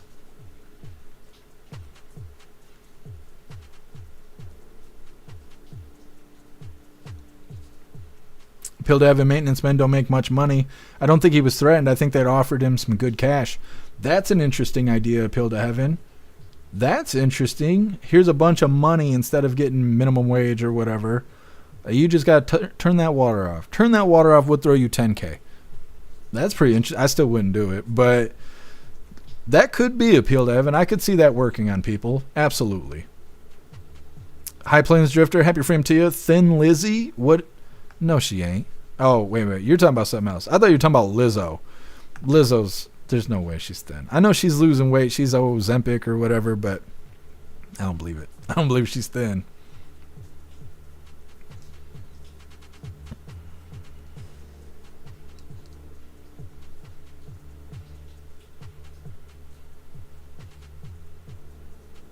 Dudden, I'm not afraid for me. My kids, though, they would be moved to safety. Yeah, absolutely, Dudden.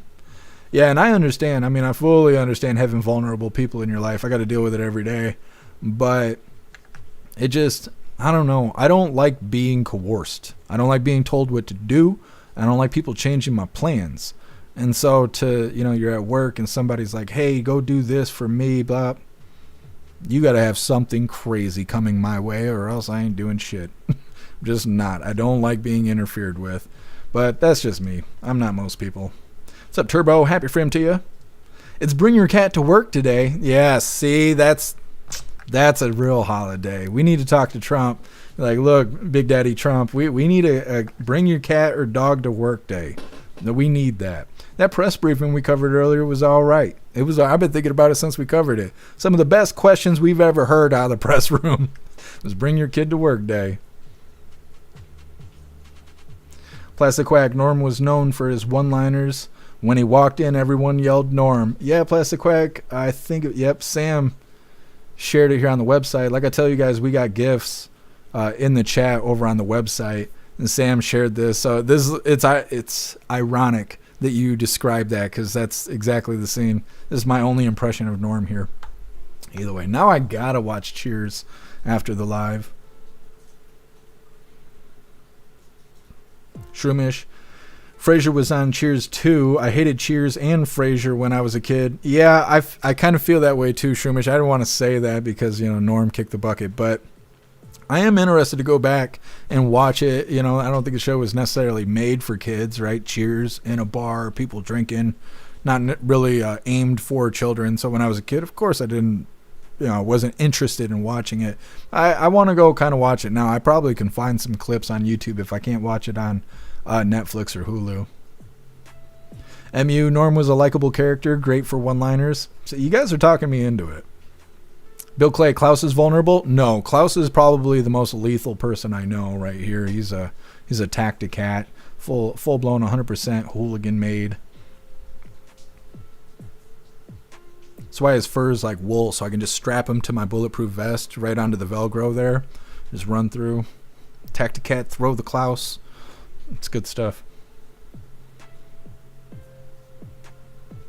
Appeal to Evan. Cheers is funny. Sam, Woody, Cliff, Norm, the woman can't remember her name. Yeah. What's up, Jack? Happy Freedom. Where everybody knows your name. Is that a cheers thing?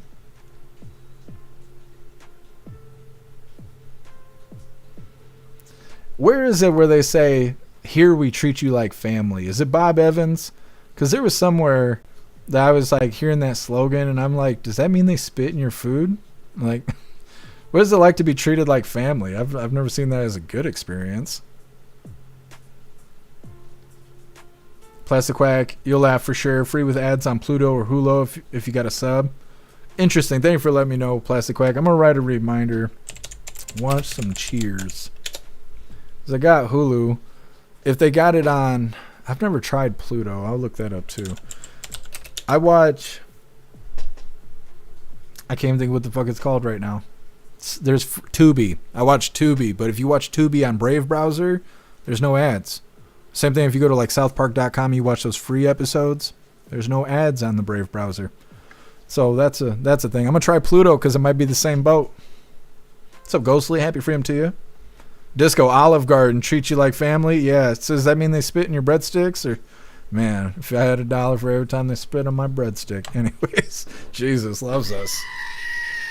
Interesting. I don't know. Being treated like family just sounds bad to me. Treat me like I'm a guest. Don't treat me like family. What's up, Pag? Happy freedom. Thank you so much, Pag, for continuing the membership program over on Kick. For 9 months, you're officially a hooligan. And I appreciate you, Pag. Thank you. You're awesome.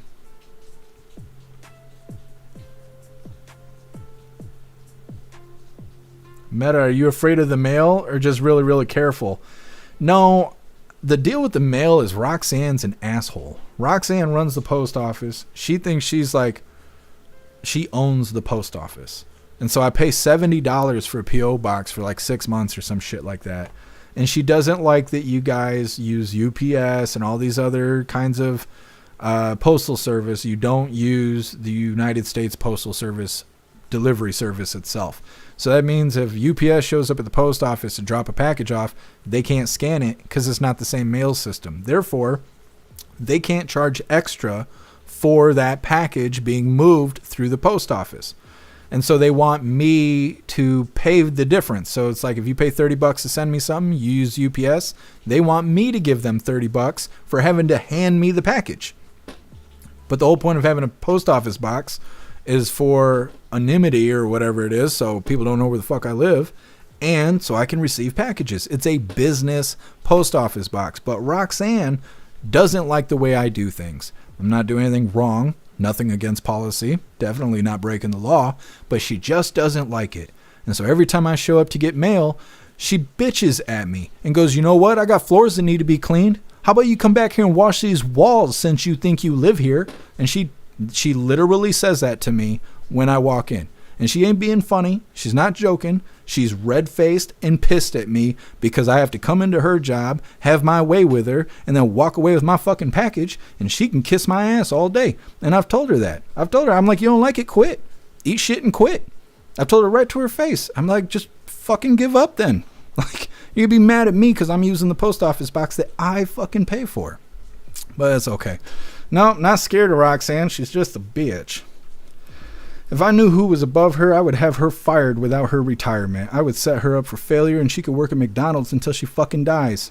She'd be the third person I've done that to. She's lucky I don't feel more invested in the situation.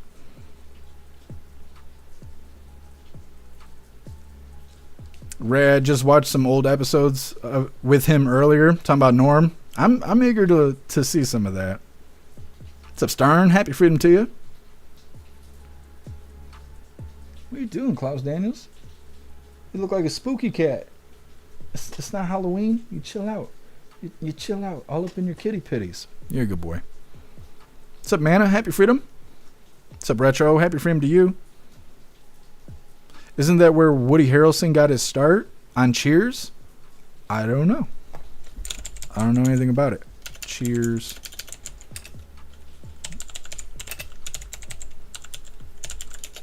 You know who they didn't invite up to advocate for Hyena Harris? Woody Harrelson. Who is Woody Boyd? Oh, that's who he played. Woody Harrelson played the character Woody Boyd in the television show Cheers. Boyd was a simple-minded but good-hearted bartender. Ha! Not AOC. Not AOC. Anyways, moving forward here. Let's get back into the news.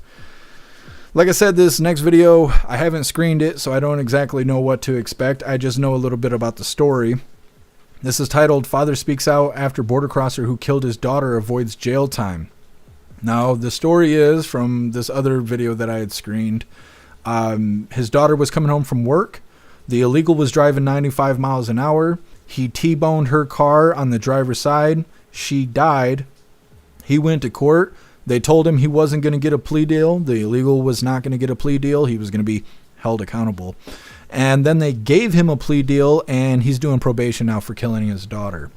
That's all I know. Like I said, I haven't screened the video for this one specifically. I saw a video earlier that I didn't think was very good, and that's why I didn't land on the schedule. But Prop Patriot Girlie sent me this, and this, I'm sure, is going to be a better video.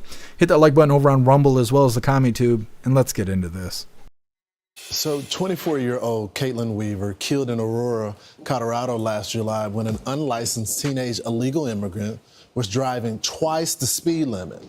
And now that illegal immigrant will only serve probation and community service, no jail time, after the district attorney offered a plea deal.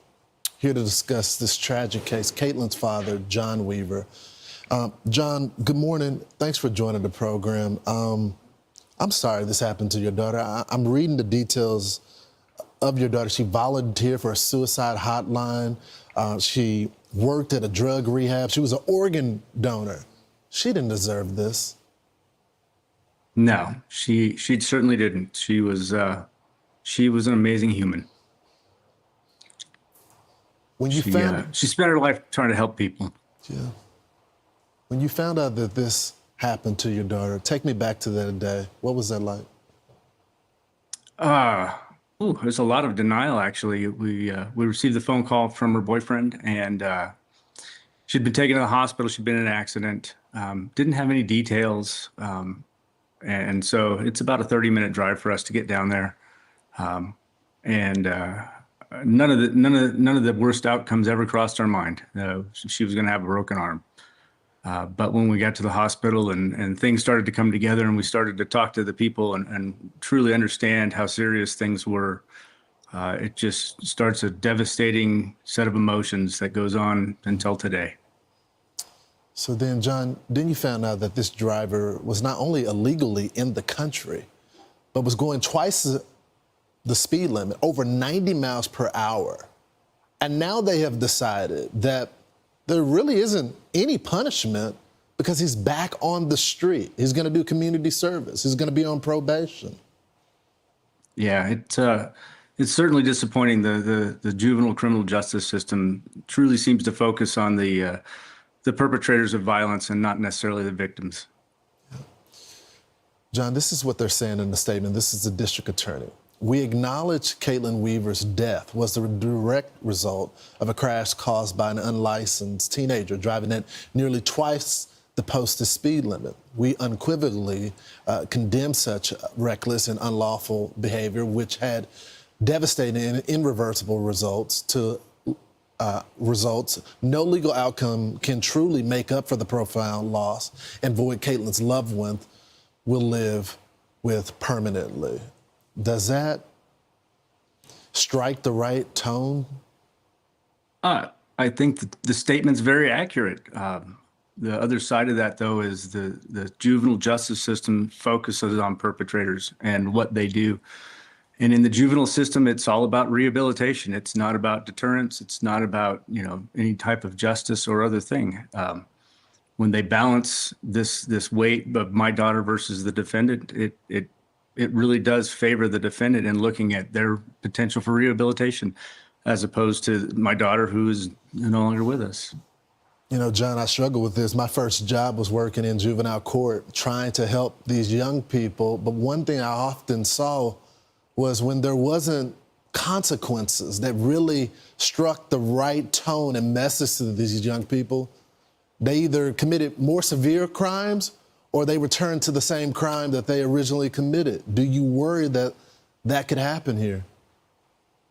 Always. Just as a general rule, exactly what you're saying. The justice system is kind of a mess, and the attorneys in the system, they'll tell you that the system is a mess. There just doesn't seem to be anybody that's willing to go out and try to make changes with it. The DA's office made a plea bargain in this case that allowed him to plead with the probation sentence. We could have gone to trial and allowed the judge to make the sentence, as opposed to allow the district attorney to make the sentence. And so in that way, the district attorney's office becomes kind of complicit in a system that's not working very well. Would you have preferred for the judge to make this decision to go to trial? I think, yes, I would have preferred this to be a judicial decision and let the judge make the decision after seeing it all, because prior to the sentencing date, the judge doesn't see any of the pictures and the videos of the accident and the damage that was done. So the sentence decision, the only choice at that point is to either accept or reject the plea bargain, which really isn't much of a decision at that point. John, we continue to pray for you and your family. Thanks so much for joining the program this morning. Condolences to you and your family. Thank you very much, and thanks for telling her story. You got it, sir. Caitlin Weaver was just 24 years old. We'll be right back. The illegals are still here killing us. Meanwhile, Democrats are constantly advocating for due process. Got to worry and feel bad about these illegals. Nobody feels bad when they're out here killing Americans, though. What's really crazy is that this story isn't being told a whole lot. Like I said, I saw a video earlier. I think it was Fox, maybe. It was from today or yesterday. And it did not talk a whole lot about what actually happened. The reporter was constantly interrupting the father, kind of preventing him from really detailing what happened to his daughter and all of that.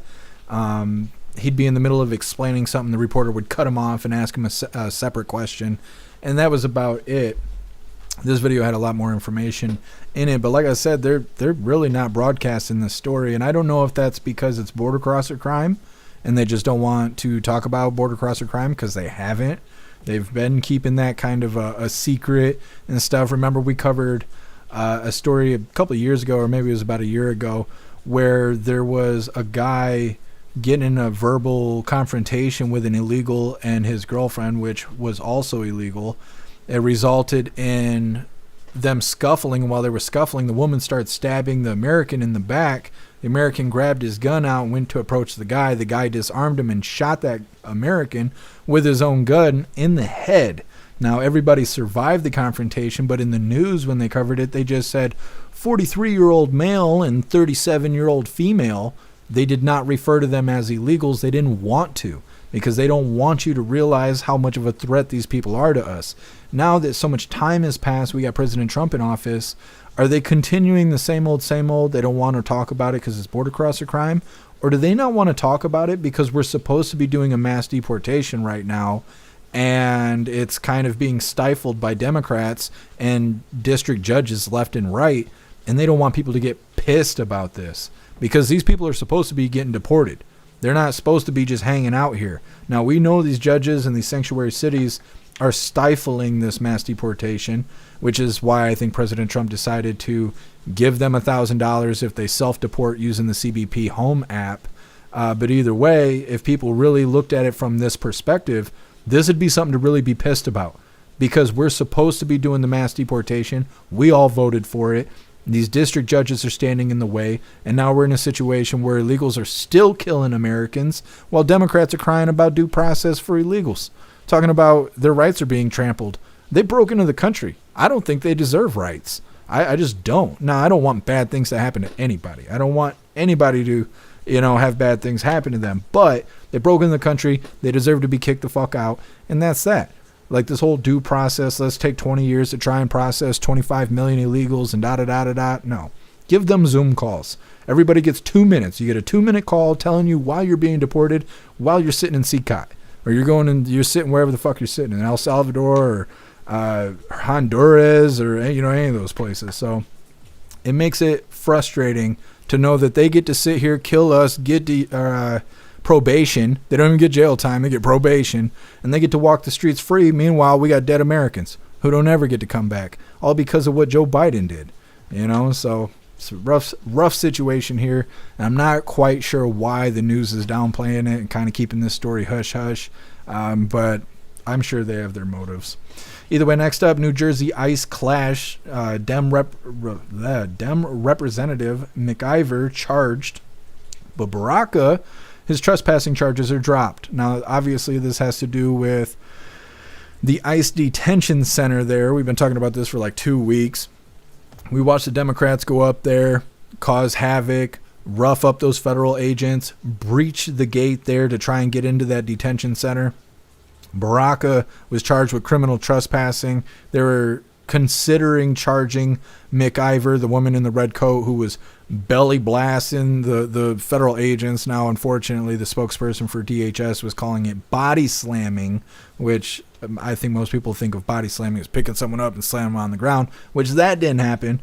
But that big bitch was throwing her gut around and was roughing up these federal officers. So at this point, the story coming up, Baraka, which is the mayor of Newark, his charges are dropped. His criminal trespassing, that's out the window now.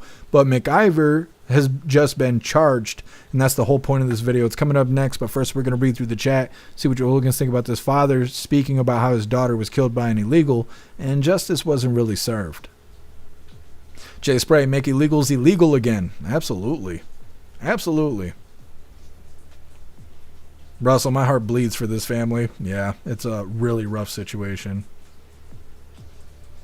Jay Spray, mainstream doing what they always do, creating division. Absolutely. Here, Juice, that statement was horseshit. I'd be inconsolably pissed. Yeah, for real.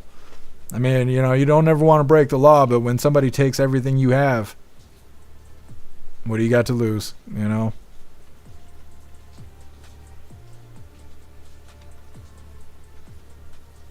Russell, is such a sad story. She had a good life ahead of her. Yeah. It's like the Lake and Riley. It's the same kind of stuff.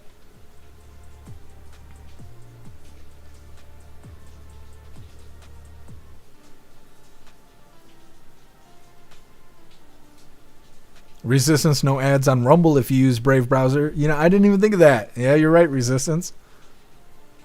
Ghostly Pluto has ads. I gotta see if Brave browser will knock those ads off. I've never used Pluto, but I'm gonna try after the live.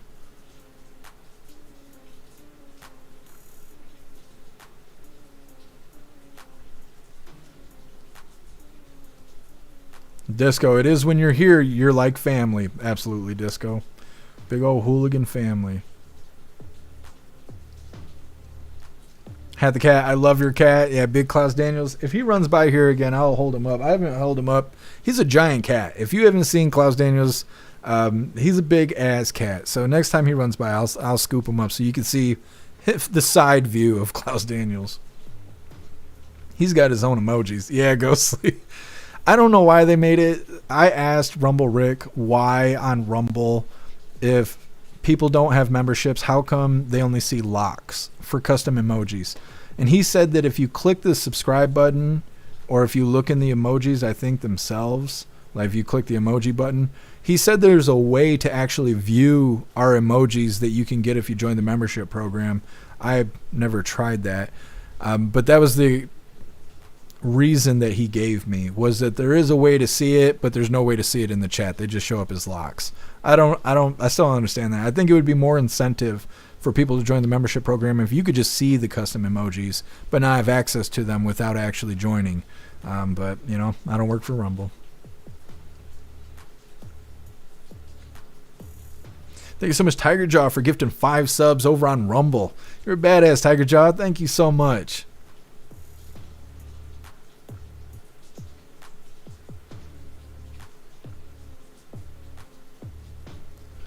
Done. The person in contact would be the Postmaster General. I will look into that. Thank you for letting me know. I want to say I've contacted them before, and they were just kind of like, oh, well, I need somebody who's like not in the area, because everyone in the area is corrupt. Like, so bad. If you got problems with courts, town hall, anything like that, it's like you have a problem with the person you talk to, but the person that is their boss is their husband or their cousin. And then the person above them is this person's father or their brother. Or it's like you can't get away from corruption in this area because it's so small. I was having a situation that, like, here's a good example of how small and corrupt it is here.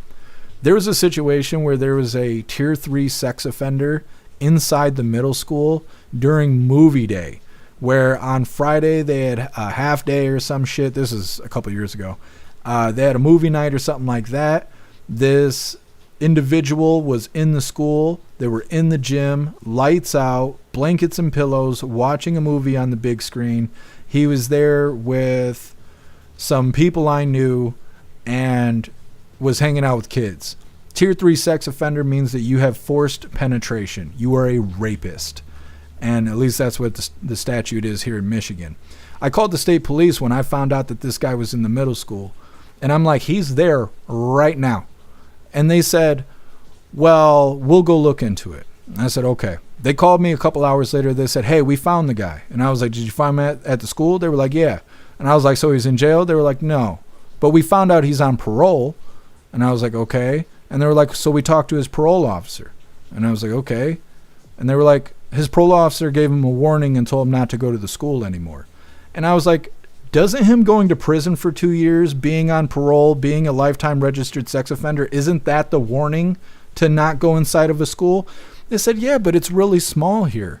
You know, there's not a lot of places to go.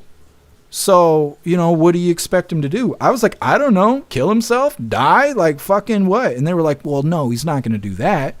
I'm like, okay. Well, then a week later, I found out he lives a block from the school. So I called the state police again. Hey, you know this registered lifetime sex offender, this rapist, lives a block away from the school? They're like, yeah. I'm like, isn't that a crime? They're like, well, it's a really small area, and we can't force him to move out of town. And so there's nothing we can do about it. Oh, okay. Let's let the predator be right next to the prey because, oh, it's such a difficult situation to figure out. That's how fucked up it is here. That's why I get on my little soapbox every day on the live, because shit is corrupt around here. And it's corrupt everywhere. It's all the way across the country. But I got to look it in the face every damn day just because, oh, it's just, you know, what are we going to do? And I can't stand that shit. Can't stand that shit. That's why I can't be a cop. I'd make that motherfucker move. That's like, eat shit or move. Like, I don't understand. I like fixing problems. I don't like staring at them every day. But anyways, moving forward. What's up, Habs? Happy freedom to you. Thank you for joining us, Habs.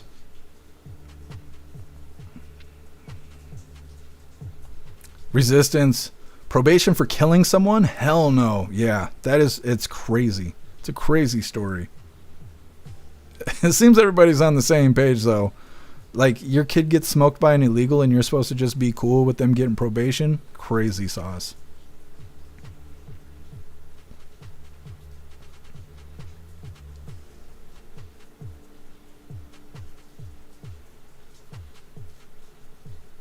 Ghostly, what state was it in? I don't know now. Let me see if I can find it really quick. See if I can figure out what state that happened in. Somebody's probably going to type it in the chat, but I'll see if I can find it really quick.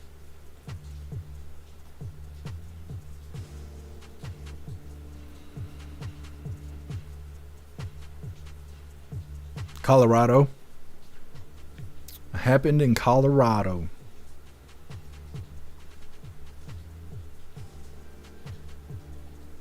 Yeah, J Spray. I can't say certain things on the live, but yeah.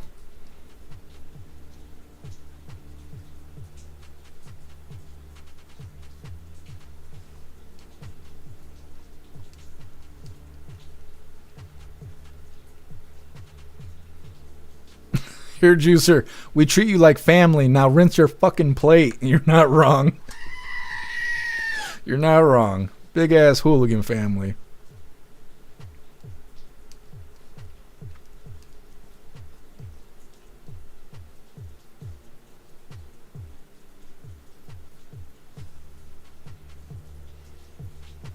Yeah, Jay Spray. I'm telling you, that corruption is... They make it seem like it's not a big deal. And then if something happens and you got to defend yourself or you got to make justice happen, then they want to treat you like you're the bad guy. And it's like, well, damn, if you did your damn job, I wouldn't have had to tune this guy up.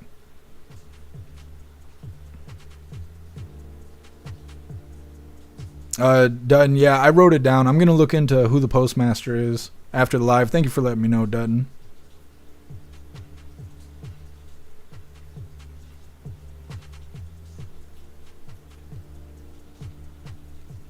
Resistance, if that was my white ass, they'd lock me up for life.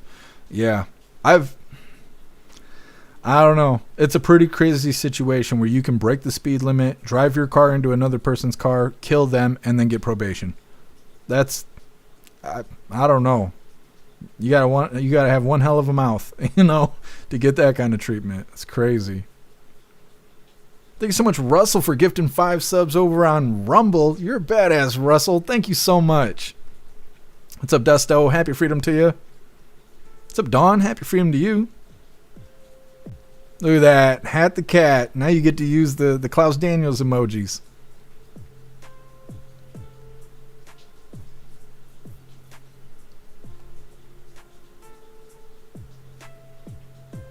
Shroomish, I like staring at them every day. I don't like looking at problems.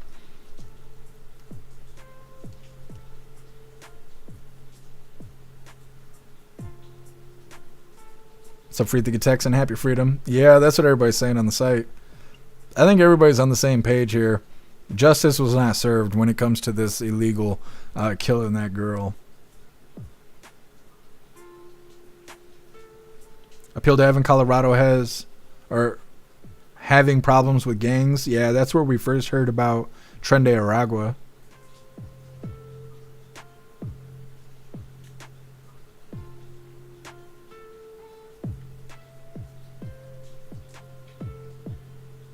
Yeah, you're a badass, Russell. Thank you.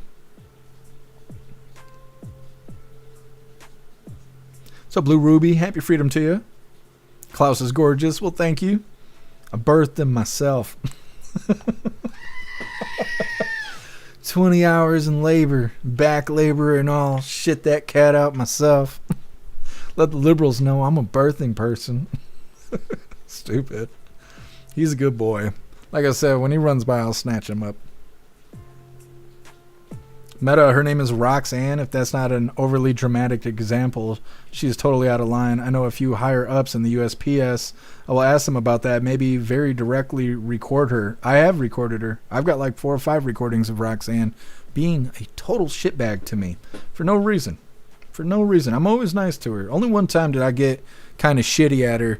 And I was like, you could fucking retire if you don't like it. You could leave. You could quit your job.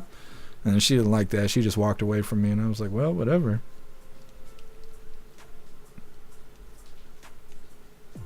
Rad, no, I don't have Paramount.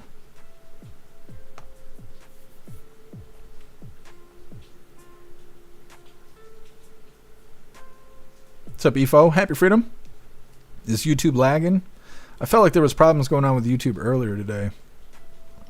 I think they got beef with Brave Browser. Because Brave Browser has that built-in ad blocker or whatever. So I think YouTube acts funny on Brave. What's up, Shanti? Happy freedom. Jeff, you're such a nice guy. That's why I love you. I love you too, Shanti. Thank you. I try to be a nice guy. Sometimes I sound like an asshole, but I try to justify it at least. I'm not just willy-nilly being an asshole.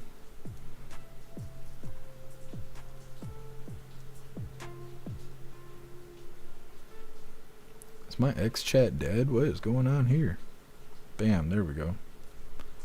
Good to go.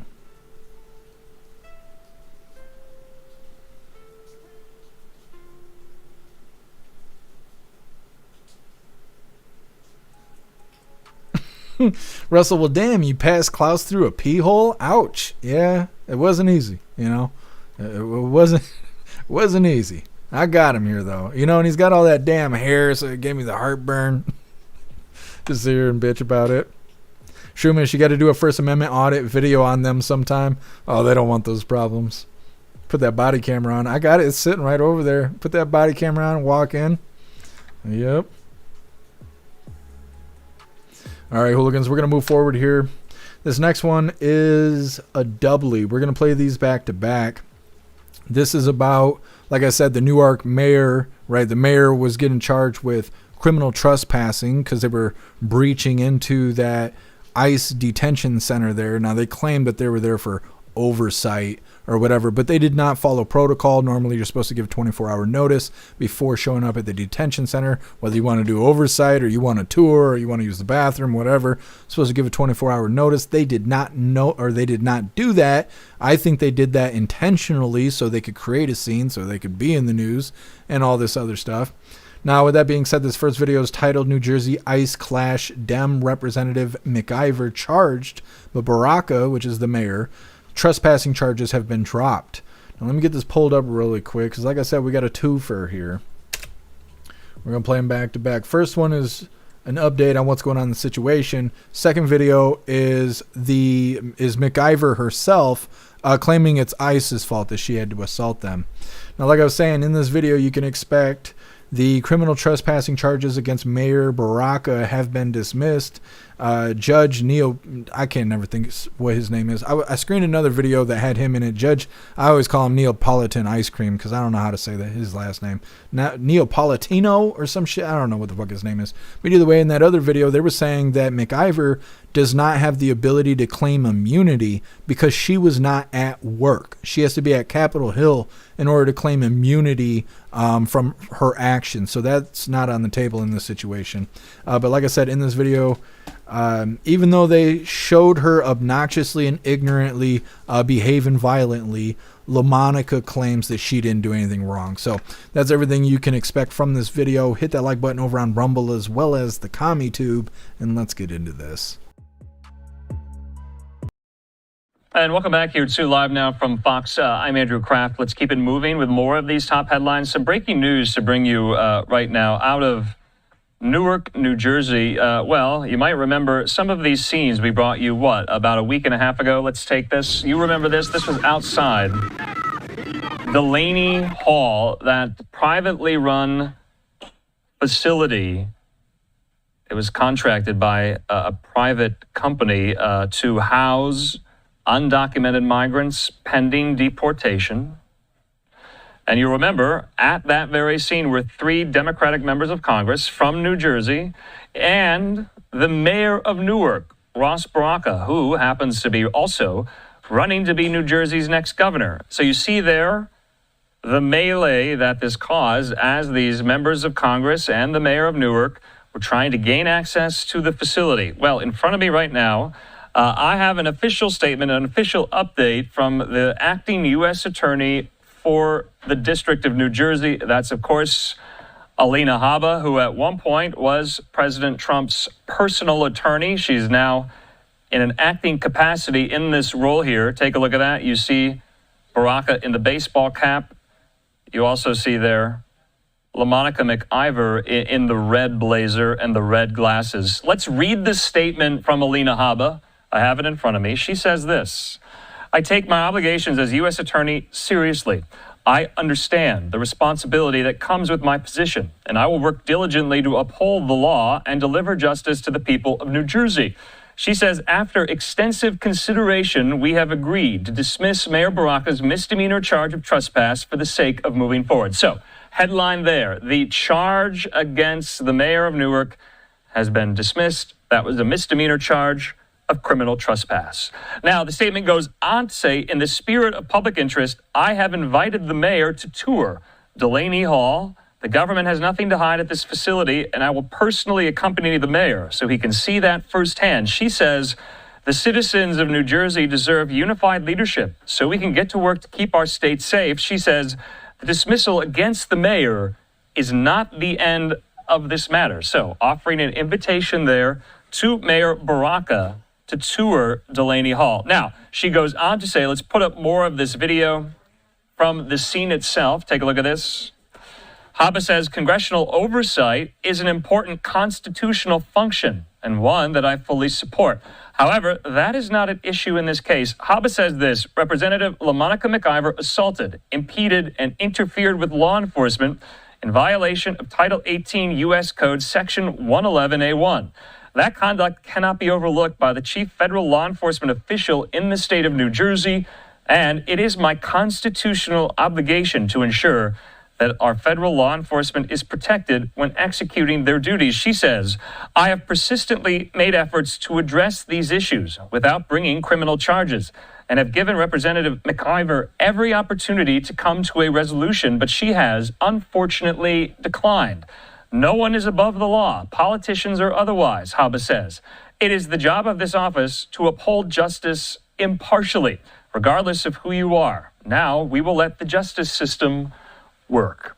So that is the headline. She is dismissing the charge against Newark Mayor Ross Baraka, but deciding to charge Representative LaMonica McIver there in the red blazer, that photo. Remember, she did this alongside her Democratic colleagues from New Jersey, including Rob Menendez Jr. and Bonnie Watson-Colvin. But McIver has been charged over that chaotic Newark ICE detention center protest, and Mayor Baraka's charges were dismissed. So this is all coming in as we speak from the acting U.S. Attorney for the District of New Jersey, Alina Habba. So McIver has been charged there after Habba says she made efforts to address these issues without bringing charges and has given McIver every opportunity to come to a resolution. Habba says this: McIver has unfortunately declined. And McIver is responding. Her statement on the charges filed against me, she says this: Earlier this month, I joined my colleagues to inspect the treatment of ICE detainees at Delaney Hall in my district. We were fulfilling our lawful oversight responsibilities as members of Congress have done many times before, and our visit should have been peaceful and short. Instead, ICE agents created an unnecessary and unsafe confrontation when they chose to arrest Mayor Baraka. The charges against me are purely political. They mischaracterize and distort my actions and are meant to criminalize and deter legislative oversight. This administration will never stop me from working for the people in our district and standing up for what is right. I am thankful for the outpouring of support I have received, and I look forward to the truth being laid out clearly in court. Now, remember, Baraka, the mayor, he was taken into custody that day. He was detained. He was later released that very same day. But now we have one of these members of Congress, one of these New Jersey Democrats who was on hand for this, LaMonica McIver, now charged over her role in this. So in the meantime, you just heard from her. I just read out that statement. She claims she and her colleagues were just conducting oversight. There had been some concerns from those very members of Congress about some of the conditions at the facility itself. But this is the latest news. I know at the time there was a lot of interest in this story, and it is going on now. It is not over. So in the meantime here, that's all the news out of Newark, New Jersey. Live picture there, I believe, over Newark Liberty. Okay, so like I said, we got a doubly. We got another video we're going to play. This next one's very short, though. It's only 23 seconds. Now, this is LaMonica herself, like I was saying, sitting here claiming that she didn't do anything wrong. It's ICE's fault that she assaulted them. To have oversight over a facility, and the entire situation was escalated by ICE. They caused the confrontation. Homeland came and, caused this chaos that we see. It was a very tense situation, but it could have been, easily it could have easily not happened. They had every opportunity to not allow this to happen. It was very unnecessary to have. Okay, so there she is herself saying it's ICE's fault that she was gut busting them, throwing that weight around. I don't know if I have the other video. Jasmine Crockett saying the same thing. Let me see here. We'll play this really quick too.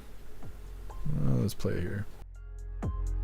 This administration is criminalizing legislative oversight, and the Republicans on this committee are helping them to do so. Rep. McIver didn't engage in interference. It was ICE that engaged in interference while members of Congress attempted to conduct legitimate oversight of ICE facilities. Okay, so that trashy piece of shit, as well as McIver, both are saying, well, I didn't do anything. I didn't do anything. Yeah, you guys didn't call 24 hours ahead of time to say that you were going to do oversight. You just showed up and tried to break into the place. They didn't let you. So that doesn't make it their fault. They were doing their job. You weren't doing your job. Otherwise, you'd have called 24 hours ahead of time. You just showed up to start throwing that big old gut around and try to assault federal agents. And you deserve to be held accountable for that. Mayor Baraka deserves to be held accountable, but his charges were just thrown out. I assume McIver's charges are going to end up getting thrown out too. I don't want to say that, but I don't understand how both people could be at the same place, both breaking the law, but his charges are going to be dropped and hers ain't. That doesn't make any sense to me. I assume everybody's charges is going to be dropped. They're going to sweep this under the rug. The only people who get held accountable are me and you. And that really sucks. And I don't want to say that, but we cover a lot of news and there's a pattern here. So we'll see how this goes. Can't stand Jasmine Crockett. Learning to not like McIver either. Same thing with Baraka. Anyways, next up we got the last little bit of the news. It is lefties losing it. And this one's titled Stars Melt Down Over Trump, but Jerry is laughing. It's coming up next, but first we're going to read through the chat, see what you're looking to think about Jasmine Crockett, Baraka, and or McIver, and Baraka, their whole situation that they're involved in, as well as his charges being dropped, but she's getting new charges. Either way, reading through. Zero, I think she threw fists at the guy, didn't. Wait a minute. And the guy didn't. They both breached the fence. Both of them fought their way through the fence. They both should be charged with criminal trespassing. She shoved the guy and then threw her gut into him. I haven't seen any videos or anything where she actually threw a punch and hit somebody, but she was throwing her gut around. She was shoving him. They might lower it from assault to jostling. Jostling is the step before assault. So they give jostling charges to people on Black Friday. And Black Friday is not what it used to be, but back in the day when people would stay up all night and they'd wait for the doors open and then they would shove each other to get through the door, those people a lot of times would be charged with jostling.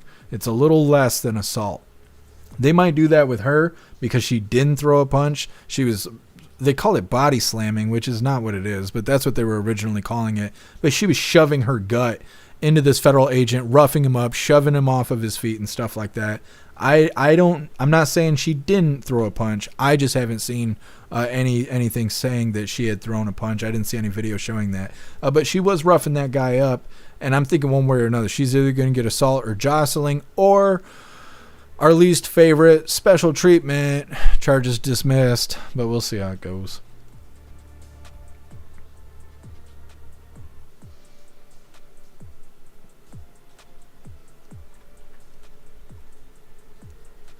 Sly Dog titty assault, it was with the gut. If it was with the tits, I'd say dismiss the charges. Everybody wants to be assaulted by titties, but no, throwing that big old gut around. What's up, Fry? Happy freedom to you. The juice is loose. MU, Dems, rules for thee, not for me. I know, I'm so sick of it. Plastic Quack commies fighting for illegals. Yep, it's a sad sight.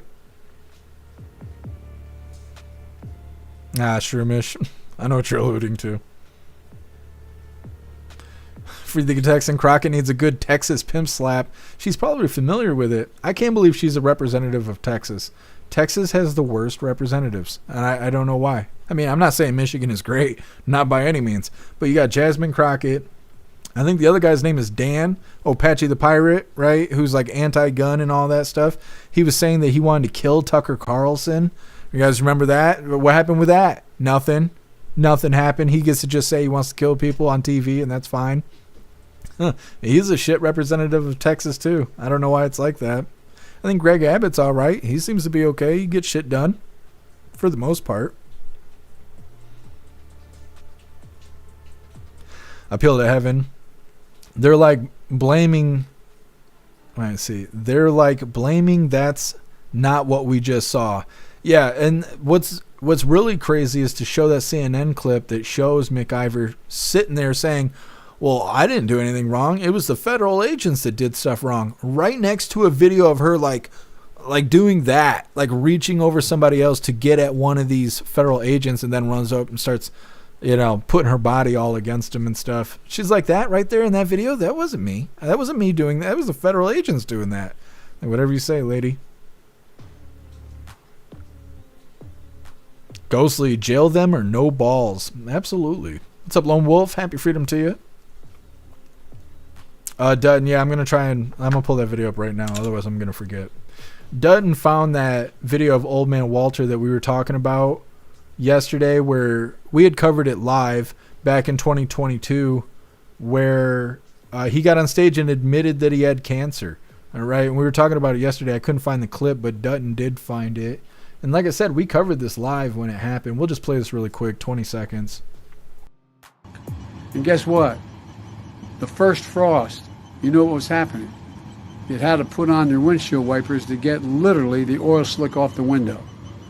That's why I and so damn many other people I grew up have cancer.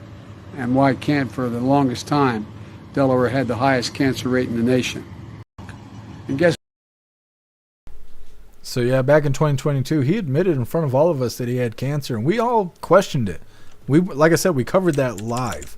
And we were like, wait a minute, did he just say he had cancer? And then everybody act like they didn't hear that shit. There was, other news and stuff like that. They just did not talk about it. Just act like he did not say that. Now all of a sudden he's got an aggressive form of cancer. And it's like, yeah, they lied to us.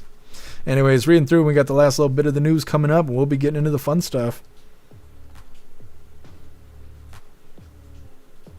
Trapper, I've had redneck fatigue before. Yeah. There's lots of fatigue out there. Roy, these idiots have been messing with Trump with court cases, lies, and tried to kill him, yet they continue to pull their shit and nothing becomes of it. I know. I'm so sick of it, Roy. I'm so sick of it. It makes it difficult for me to find news because there's certain things where I'll come across it and I'm like, oh yeah, I want to get on the live and then tell everybody, hey, here's another hopeless situation. And so sometimes there's news I don't cover because I just don't have anything nice to say about it. And I don't like to be doom and gloom, right? We're not hopeless. We're hooligans. But I don't like covering shit like that where it's like, here's another story that's going to have a terrible ending where accountability never showed up to work today,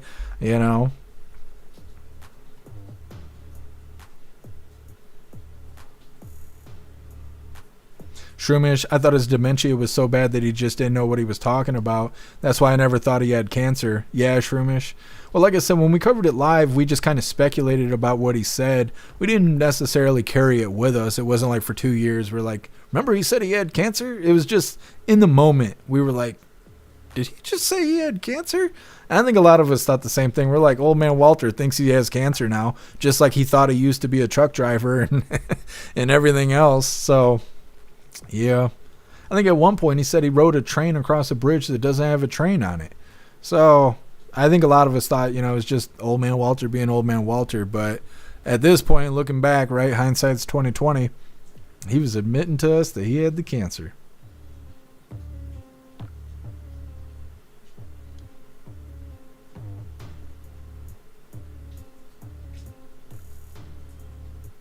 Trapper in the field, your fellow redneck may or may not be of assistance. It just depends on how much they've drank that day. There's lots of rednecks out here where I live. I always think it's funny. I don't know. I probably shouldn't even bring this up, but they always got Confederate flags in the back of their truck, their tailgate, the back window, the license plate, their T-shirt, their hat.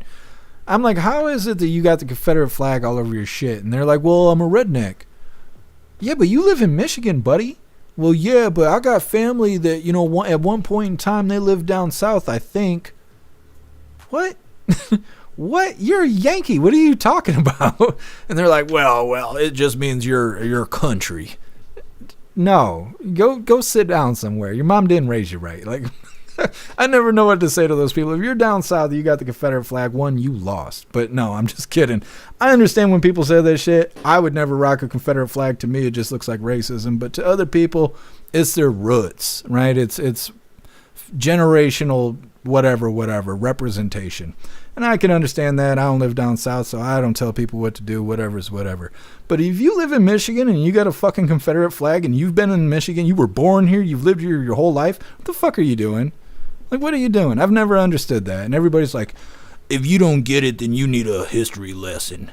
No, you need to explain to me how the South's flag is your representation when you've lived in the North your whole fucking life. Like, that just, I don't know. Like I said, I shouldn't have brought it up, but I'm just saying, it's just... Some people are fucking stupid.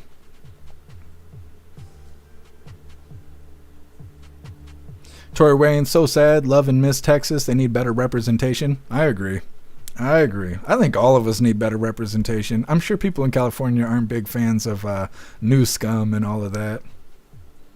Russell, but rednecks have fun. That's true. Jay Spray, I still think he has dementia. Just didn't realize he had brain cancer as well. It's prostate cancer.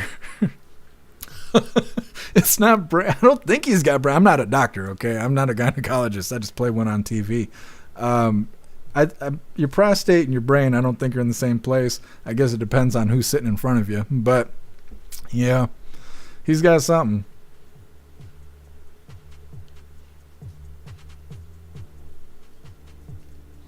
Jay Spray, you're going to pick a fight right there in the chat. I feel the same way, but... Some people, they really love their Confederate flags. And, like I said, I don't like telling people what to do. You want to rock that shit? Go ahead. Whatever's whatever. You're a free hooligan.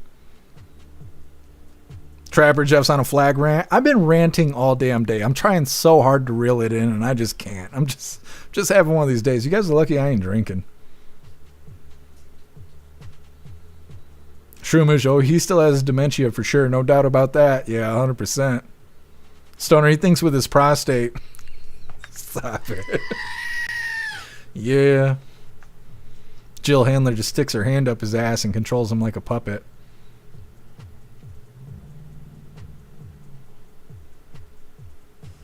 Trapper, rant harder. I'm trying to get banned over here. DEFCON, happy freedom to you. Joe needs a donkey kicking. It's better than a donkey punch. That's a different kind of event there.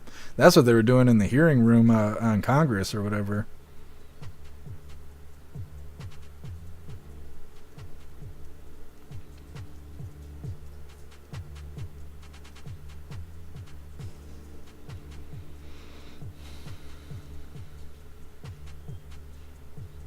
Meta. Do you know where and what beach the shell formation was photographed by Comey? Any details? I don't know anything about it. The only follow-up I've heard on the Comey story was that he feels targeted by the Trump administration. And I wasn't willing to put that on the schedule. It was like 20 seconds of that. And it was like, we'll talk about it. But no, I don't know where the shell formation formed. I don't even know that that's really his picture. He could have just found that on Pinterest or something and posted it and was like, oh, I was on a stroll with my boyfriend and we came across this shell formation. I mean, I don't know. I haven't heard any details about it. And at this point, he's the victim. He posted the picture, related it to the president, and now he's the victim somehow.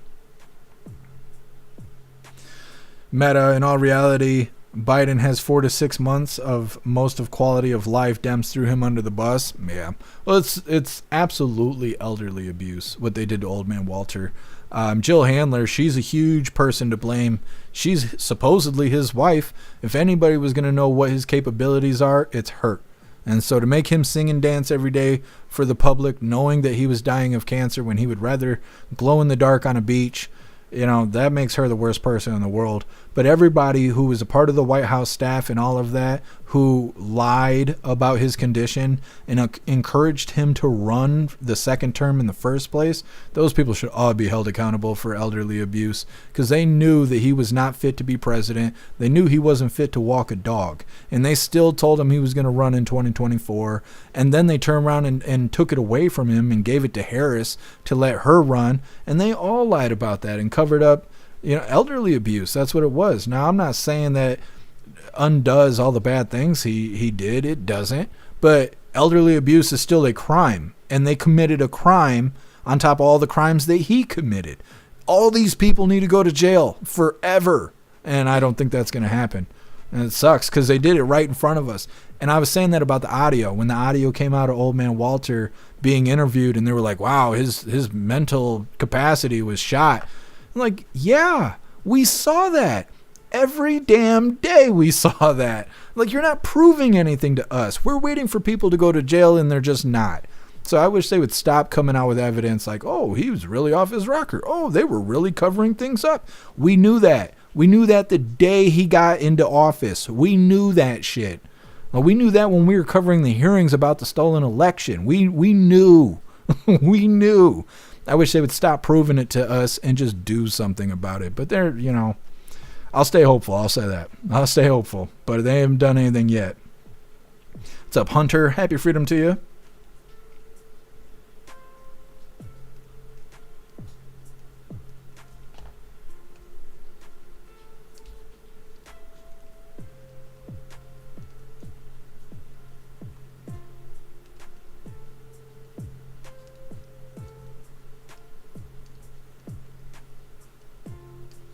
Vinny C, only one flag, the American flag.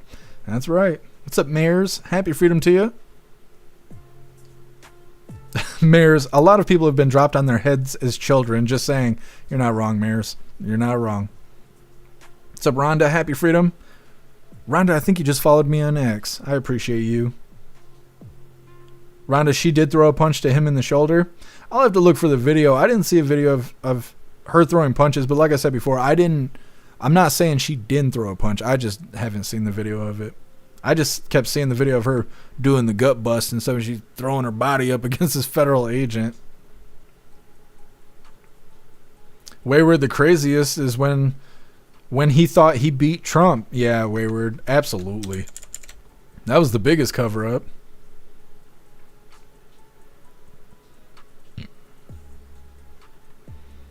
Did you get that fight you were looking for, Jay Spray?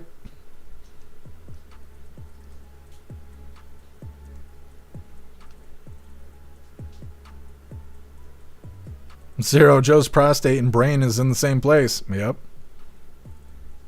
Up his ass. Yep.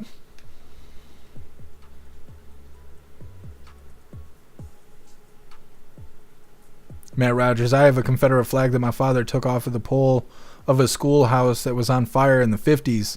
Yeah, I mean, well, I could understand keeping that. I'm just talking about shitheads in Michigan, where it just simply doesn't make sense to be rocking Confederate flags up here. It just, I don't know. Like I said, I don't want to tell anybody else what to do, but I just think it's goofy as fuck. If you're living in Michigan, you're rocking a Confederate flag. That shit just doesn't make any sense to me. And I've always been told, oh, it's because I'm country. That doesn't make any fucking sense to me.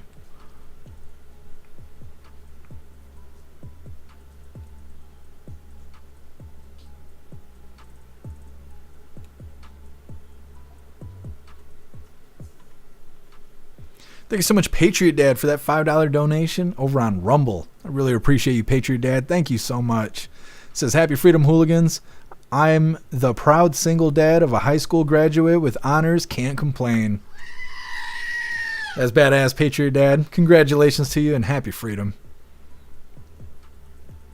Sage Pub, call me was probably in a pedo nude beach. You ain't wrong. What's up, Trigger Crazy? Happy freedom to you.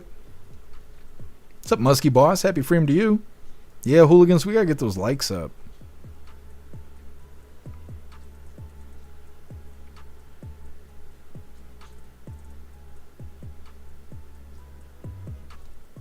Fries. Soft spot on my skull lasted longer than expected or normal. Yep, me too. Maybe that's why I'm funny. That's why we're all funny, Fry.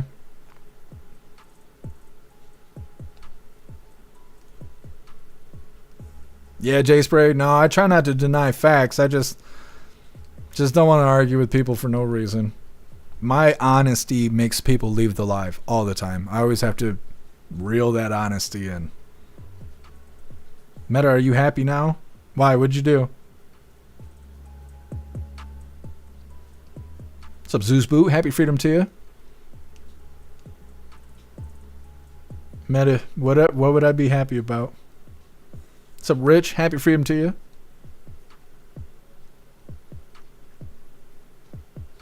Efo, is you and Cheeky just banging this chat over here? Every time I scroll over to YouTube, you guys are just going at it. In a good way, not a bad way. Zero, that's a cool screen name, Funny Fry. Well, that was just coincidental. Their name is Fry. I don't know if it's a he or a she. There's no he, she's around here. There's just one or the other. Either way. Trapper, that honesty works. It works as bug repellent. I push people away. I don't mean to. I'm just offensive, I guess. I don't know. That's what makes me a hooligan. I don't mean to hurt people's feelings. Just kind of an asshole. It's accidental. That's all right. Either way, we're going to move forward here. Like I said, the last little bit of the news before we get into the fun stuff. This is Lefties Losing It, and this one's titled Stars Melt Down Over Trump. But Jerry, he's laughing. It's time for... All right, Rita, let us know how it is. She's all in white, looking like an angel. Hit that like button over on Rumble as well as the CommiTube, and let's get into this. It's time for Lefties Losing It. Let's go to the Cannes Film Festival where the uber rich and famous gather to congratulate themselves about how special, brave, humble and inclusive they are and how they are at the forefront of fighting fascism. Here is a once great actor turned TDS sufferer, Robert De Niro. In my country, we're fighting like hell for the democracy we once took for granted. And that affects all of us. That affects all of us here because the arts are democratic. Art is inclusive. It brings people together. Like tonight, art looks for truth. Art embraces diversity. And that's why art is a threat. That's why we are a threat to autocrats and fascists. Yes, the film industry is so inclusive, Robert. You actors have such a perfect moral compass with your sick, sordid personal lives. Did you notice global warming hysteric Leonardo DiCaprio on stage there with De Niro, the dude who flies around the world in private jets and sails in massive yachts, but is really, really concerned about emissions? And as for being inclusive, well, the 50-year-old is not very inclusive of women over 25. Not in his dating life anyway. But let's get back to Robert De Niro's mad rant. Here he lies with gay abandon. America's Philistine president has had himself appointed head of one of our premier cultural institutions. He has cut funding and support to the arts, humanities, and education. All these attacks are unacceptable. And this isn't just an American problem. It's a global one. Unlike a film, we can't just sit back and watch. We have to act, and we have to act now. We have to act. We have to act now. It's amazing that Donald Trump, the fascist dictator, allows De Niro to defame him so easily. Why isn't he arresting him, putting him in jail? Isn't that what dictators do? And isn't that what we were told would happen? Remember when De Niro and fellow TDS sufferer Bill Maher were saying, before the election, what would happen if Trump won? If he wins the election, you won't be on the show anymore. He'll come looking for me. There'll be things that happen that none of us can imagine. That's what happens in that kind of a dictatorship, which is what he says. Let's believe him. Take him at his word. I did from the beginning. Yeah. I mean, I said from the very beginning, this guy is never going to concede power. No, he hasn't conceded power. He's your president. And weren't you dining with him at the White House, Bill Maher? And somehow Robert De Niro is still not locked up. Here's another lefty losing it actor, Ben Stiller, who also has crazy fever dreams about Trump coming after him. It's impossible not to be aware of the fact that people feel this, that, oh, wow, there can be retribution from the government if you say something wrong. And that's really scary. So just to even be thinking that way is, but, of course, I'm aware of it. I think everybody's aware of it. Can someone tell Ben Stiller that it was the previous administration that went after grandmothers for posting funny memes and sought to have school mums concerned about trans indoctrination in classrooms, sought to have them labelled domestic terrorists? All these clowns do is lie. If he was really genuinely worried about repercussions from the Trump administration, I can tell you Ben Stiller would be keeping his mouth shut. One thing you can say about Hollywood, they ain't brave. Here's another actor, Pedro Pascal. When he's not signing letters accusing Israel of genocide, he's eager to tell you that being against the deportation of illegal immigrants means he's on the right side of history. I want people to be safe and to be protected, and I want very much to live on the right side of history. And I'm an immigrant. My parents are refugees from Chile. I myself was a refugee. We fled a dictatorship, and I was privileged enough to grow up in the U.S. You know, in a world of miserable, hysterical clowns like De Niro and Stiller, pays to be a Jerry. Here is Jerry Seinfeld treating the loopy left with the disdain they richly deserve. You, Jerry Seinfeld, free Palestine! You support the genocide of babies in Gaza! Free Only Palestine! You. Free Palestine! You, Jerry Seinfeld, you support the genocide of Palestinian children! You rabid dog! Free Palestine! Free Palestine! I love the kid blowing a kiss there at the end. You know who is much funnier than many of these triggered comics? It's 45 and 47. Yes, POTUS was again cracking jokes earlier today, describing how he came to secure the Olympics for America after his 2016 election triumph. When I spoke to this gentleman who was obviously Scandinavian, seriously Scandinavian and very nice, I couldn't get him off the phone because he was so starved for love. He just kept, I must have had him for 2 hours. I couldn't. I said, sir, I have to go. I'm president-elect. Yes. All I said to him, yes, yes, yes, we will take good care. They wanted to know that if they choose us for the Olympics, will we treat them nicely? And I said, we're going to treat you like so well, like you've never been treated. But it didn't stop at the Olympics. Trump also secured the World Cup for America, and because of the 2020 election shenanigans, he'll be president when both events take place. And we got the World Cup. I got them both, and I said, man, I won't be president.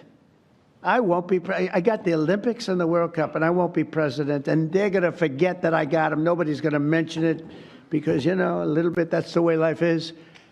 And then they rigged the election. And then I said, you know what I'll do? I'll run again and I'll shove it up their ass. I then realized, I said, you know what?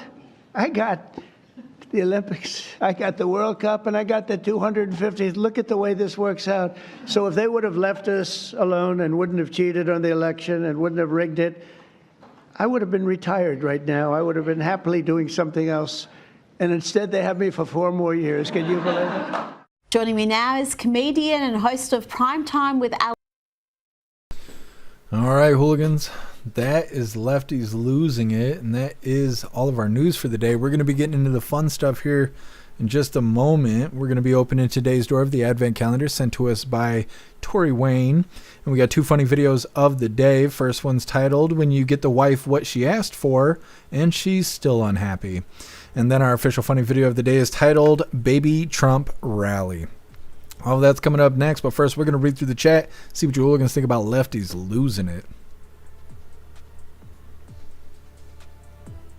Thank you so much, Patriot Dad, for that $5 donation over on Rumble. I really appreciate you, Patriot Dad. Thank you so much.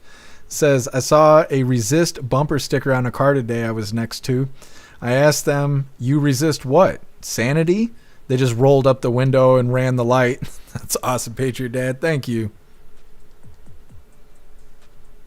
Thank you so much, True Crazy, for that $2 donation over on Rumble. Appreciate you, True Crazy. Thank you. Says, I love Jeff. I love True Crazy. Yes. Appreciate you, True Crazy. Thank you. Done. I may be in trouble. My last chat is grayed out. I hope not, Done. What'd you do? No, you're still here. I was just saying, you didn't get banned or anything like that. You're good.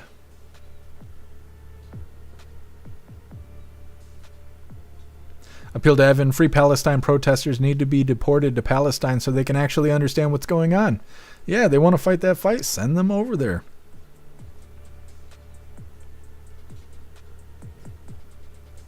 Thank you so much, Patriot Dad, for that $1 donation over on Rumble. Appreciate you, Patriot Dad. Thank you. Says, $1 for the Killer Klaus. Good kitty. He's a good boy. He's a good boy. Thank you, Patriot Dad. Stoner, dang, I just ate a family-sized chili cornbread from Stouffer's. Hell yeah. Hell yeah, Stoner.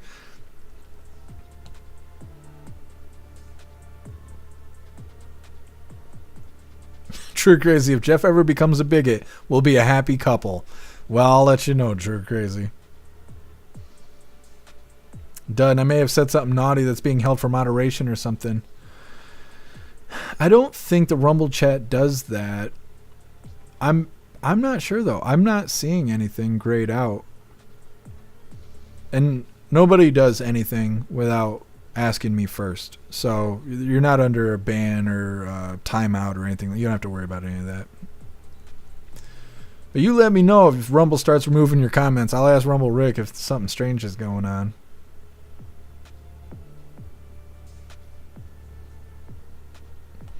Jay Spray, Jeff is always worried he's misgendering Klaus. Meanwhile, he's like, am I a fucking dog? Yeah, Klaus Daniels, he is. He's a hooligan cat. Nothing like it. Why are you aggressively cleaning your tail? Is it dirty? Did I touch it? Let me help you. Let me help you, buddy. You like that? Look at him.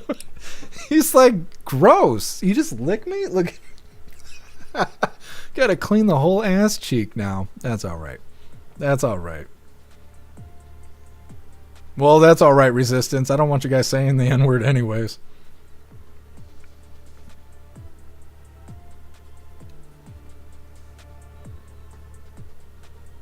Ghostly. I don't know if I can say that out loud. That's one of my favorites, though. That See You Next Tuesday. Thank you so much, Trigger Crazy, for that $2 donation over on Rumble. I appreciate you, Trigger Crazy. Thank you. Says, oh, hold on, you guys are writing. Sorry I haven't been around. Still love you all. Oh, we love you, Trigger Crazy.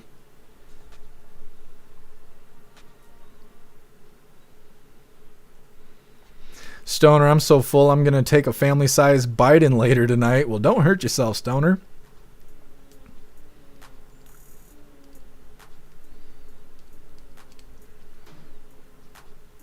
Russell, you lick Klaus's ass. Don't ask me about my ex. Zero, cats hate that. Yeah, Klaus is all offended. He's gonna write a letter. What's up, McBeefy? Happy freedom to you.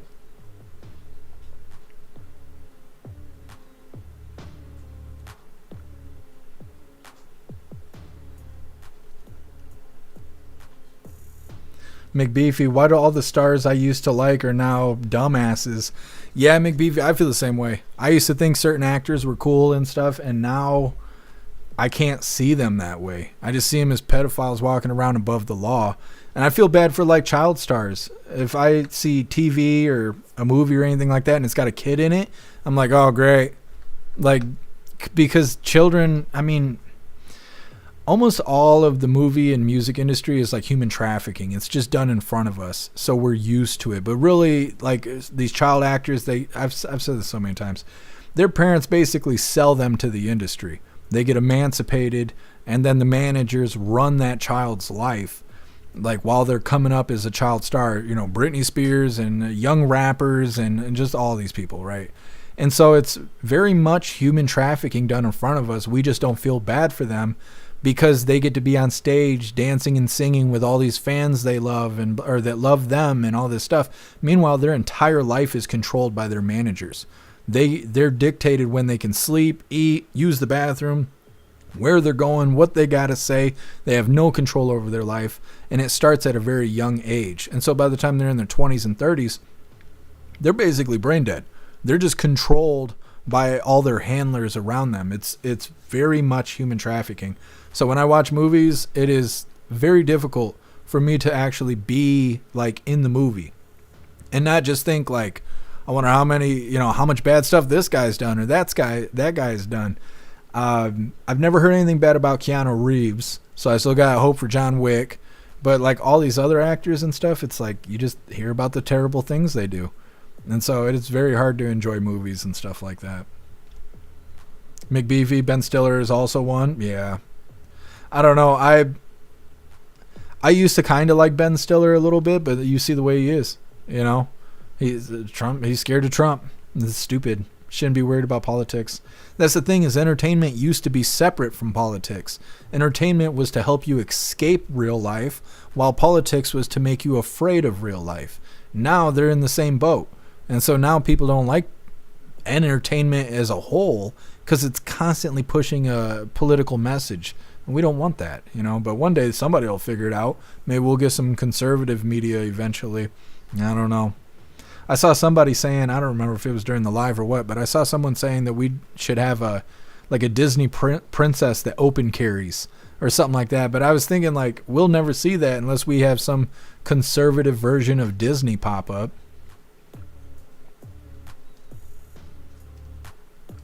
McBeefy. Jim Carrey's not like that, I think. See, I don't know about Jim Carrey. I like Jim Carrey, but I don't know.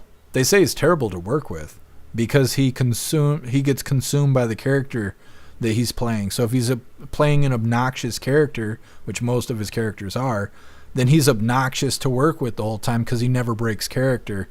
Now, that doesn't mean he's a pedophile or anything like that, but it just makes me wonder, like, what other kind of personality traits does he have that's kind of unlikable?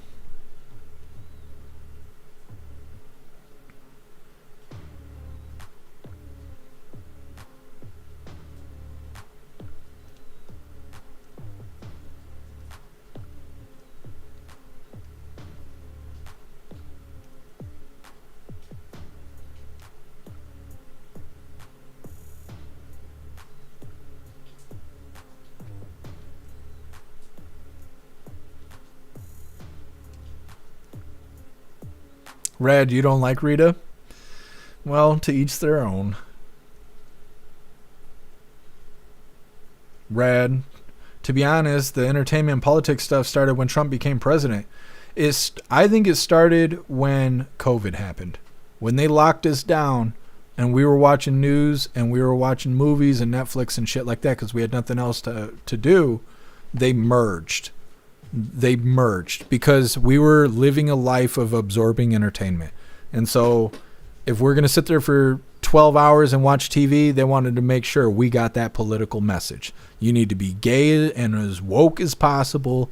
You need to cut your kid's wiener off and do all this other stupid shit. And they put it in movies and TV to normalize the agenda. They were working hand in hand because we were sitting at home staring at TV all day. All of America was. That's when I first noticed it merging. But it's hard to tell. I haven't been paying attention to politics, any more than 5 years. And that's why a lot of the movies I'm watching and TV shows and stuff that you hooligans are gifting me is older content. So if there is political messaging in it, I'm not even aware of it because I haven't been paying attention to politics long enough. But nowadays, that's like all you see is political messaging just left and right. Yeah, Mav, we were talking about that earlier in the live. I got to watch some Cheers to get all up to date on who Norm was and all of that. Cheeky Chops, you bigot. I know. Vinny C, they joined the dark side. Their souls are to the devil. That's what they say.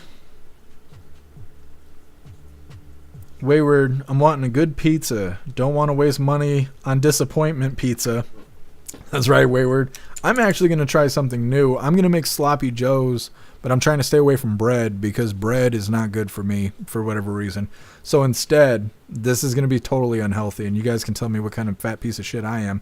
I'm going to make fries I'm going to season them. I'm going to put hot sauce on them. I'm going to dump them in a bowl. And then I'm going to take everything I need to make sloppy joes. What do you guys call them? Untidy Josephs. Yes. So I'm going to take burger, tomato paste, and sloppy joe seasoning, a little bit of water, get that all cooked up nice, and then dump that in my bowl of fries that have hot sauce on it. And then I'm going to eat that shit with a fork.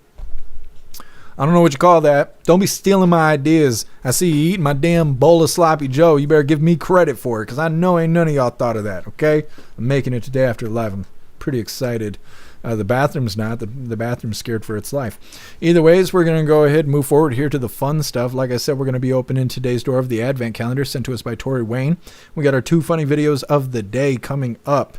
But first, I want to remind you, hooligans, if you would like to support the live to keep us running, you're welcome to use the link in the the links in the description in order to send donations. You could do that by using PayPal, Cash App, Stripe, Zelle, Venmo, Locals, Buy Me a Coffee, or you can even send crypto. Let's see what we get out of the Advent calendar today. Pretty excited to see what we get. Today is, I think, day 7. I think we're starting to get to the point where we're getting on schedule here. I messed up in the beginning, because I do this sometimes. Yeah. All right, what did we get today? Scotch bonnet hot sauce. I don't know what that means. It's got a nice orange color to it. Like I said, let me get that packaging there. You can't even read it. Either way, Scotch bonnet hot sauce. I really wonder what this tastes like. Not today. We're not going to try it today. Maybe we'll try it tomorrow. We'll see. Either way, thank you so much, Tori Wayne. I appreciate you. My tongue is still burnt from yesterday.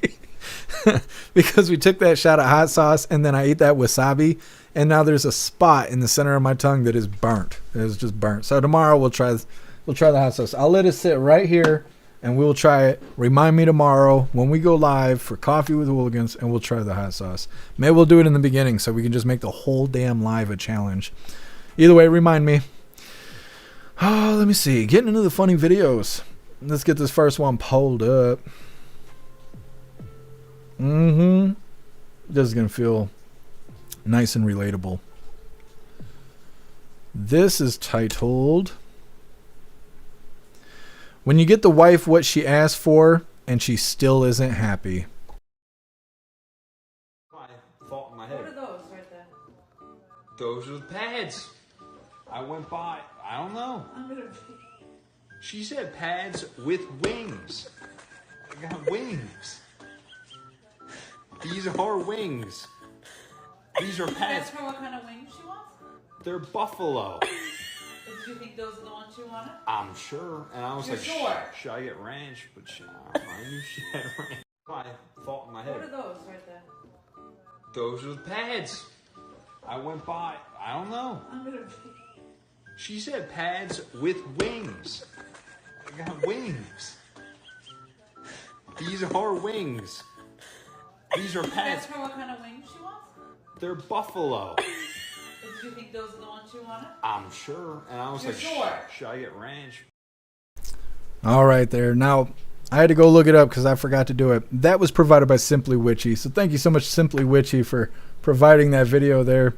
You do everything they want you to do, and they're just still unhappy. That's just the way it is. That's what it's like to live with women. We're going to go ahead and move forward here to our official funny video of the day. Let's get this pulled up. Don't ask me to go buy pads with wings. You're going to end up with buffalo. Anyways, this is titled Baby Trump Rally. Do you think that General Patton was woke? I don't think so. What do you think, Mike? Mike, was he woke? I don't think so. I don't think he was too woke. He was the exact opposite. You know what woke means? It means you're a loser. Everything woke. Everything woke. It's true. Everything woke turns to shit, okay? It's true. It's true. Look at what's happening.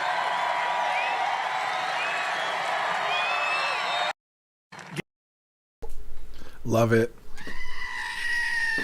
Well, hooligans, that is all the coffee I had for you guys today. I'm going to grab this Linktree link really quick. We're going to drop it in all the chats. We're going to read through We got the Pledge of Allegiance coming up next. Russell, I love the baby videos. I do too. I'm not sure how people are making them. I'm sure it's AI. I don't know exactly what it is. What the hell? There's an error sending your message. Please try again. What the fuck? Go away. Okay, Kick. What the fuck? They just signed me out of Kick. What? Okay, let me figure this out really quick.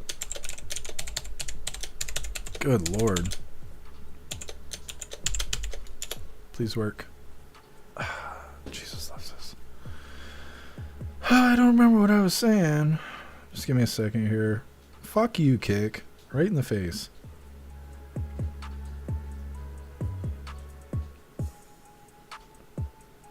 Trying to make sure you guys can't see all these naked pictures of my wiener. Where's the damn login?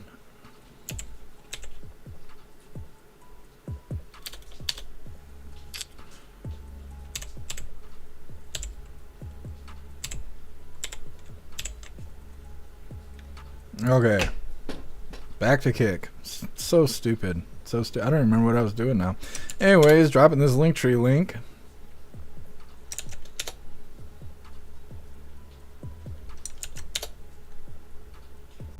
Oh, you're awesome, Rhonda. Thank you. All right, hooligans, there's the Linktree link where all of my links are listed. So if you'd like to make donations, join membership programs, purchase any merch, we'd really appreciate it. All of your guys' contributions keep us running every day except for Sunday, because we've got to have a day to recharge those batteries. Definitely go join Discord. Discord is our free hooligan community. It's the best way to be notified every single time we go live. The hooligans are there keeping the conversation going 24/7. We have 2 news boards to keep you up to date with everything going on around the world. So definitely go join Discord. If you're feeling real saucy, go join jeffmaclive.com. We do now have a free membership over on the website. The free membership will give you access to your own profile, your own timeline, and the forums. But if you get a paid membership, you will have access to our if I can think about what we're talking, our live chat that has more ability than any other platform. You can post memes and GIFs and custom emojis and links and all kinds of stuff right there while watching the live. You will also have access to Hooligans Alley, which is our private social media area. You'll have access to the forums, the arcade, and our advanced messaging system with the built-in group chats. So definitely go get yourself a membership for jeffmaclive.com. It's the home of the hooligans. Like I said, we're going to read through and we got the Pledge of Allegiance coming up, but then we're going to be wrapping this up. We'll be live again tomorrow, 3 p.m. Eastern time for the very next Coffee with Hooligans. Also, if you hooligans over on Rumble, keep an eye out. Who are we going to raid the chat out to today? Because I'm not sure who's live right now. And we're fairly new to the raid thing, but we should keep it going. Anyways, reading through. Zero Kick living up to its name. I know. Just kicked me right in the balls in front of everybody. I don't know what that was about. Jay Spray, I hate that store list. Pads with buffalo sauce. I know. Russell, he followed instructions. Yeah, they're just not happy. Matt Rogers, Scotch bonnets are like Jamaican habaneros. Interesting. Thank you for letting me know, Matt Rogers. You guys remind me tomorrow, maybe after the first video or so, and we'll try a spoonful and see if I can make it through the live.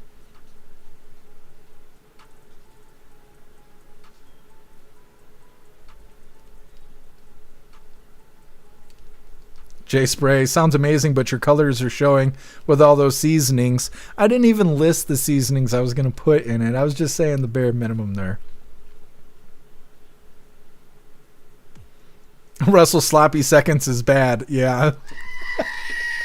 That's not what we're going to call that. It's not the sloppy seconds. Jesus loves us.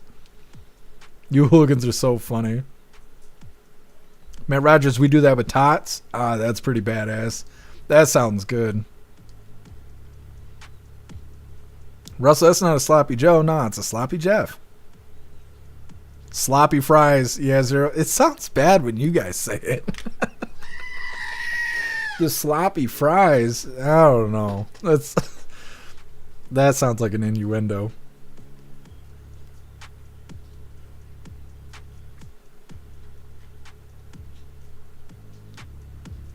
Russell, Raid Bikini Weekend. What is that? I haven't seen that.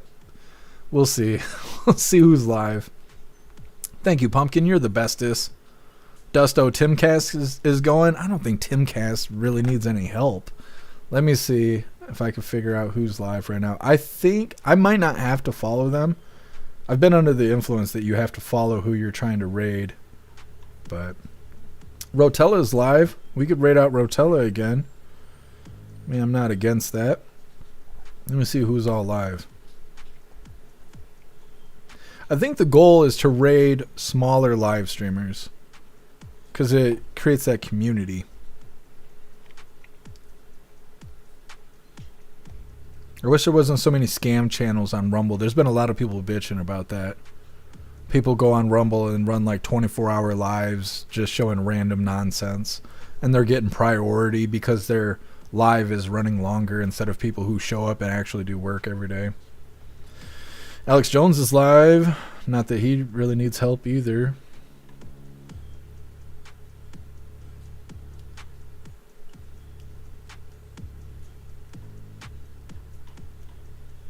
Well, we'll check again in a second. We're going to read through. Sure Crazy Sloppy Thirds is just extra sour cream. I don't know, Sure Crazy. That's not good. That's not good. Thank you, Rappy. I appreciate you being here. Stoner Bizarre Transmission is cool. Are they live? It's got to be someone that's live. Well, we'll worry about it in a second. Zero Rotella was pretty cool. I stayed until the end. He was thankful for the raid.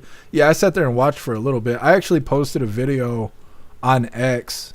We follow each other on X now. Yeah. Fry it'll taste Canadian. Oh, if I put cheese curds in it.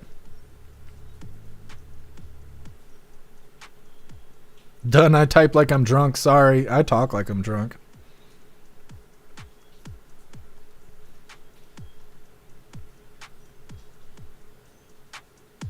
Sure Crazy, we have Taco Bell seasoning in Canada finally. I get the mild stuff every once in a while.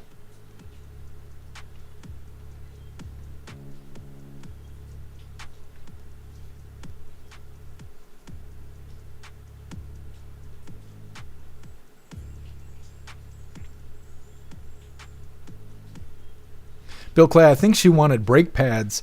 Maybe you're right, Bill Clay. I'm not sure what she wanted. I'm not sure she knew what she wanted.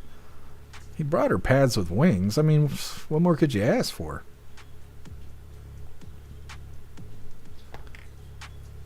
Let me see. Let me check his slide on.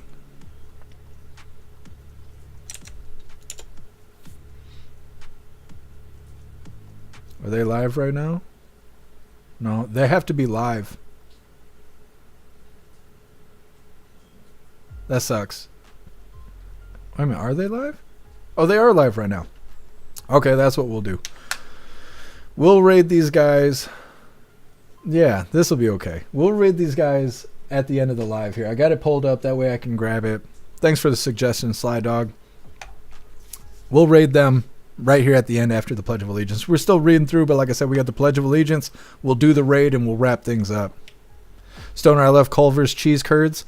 I'm scared of cheese curds.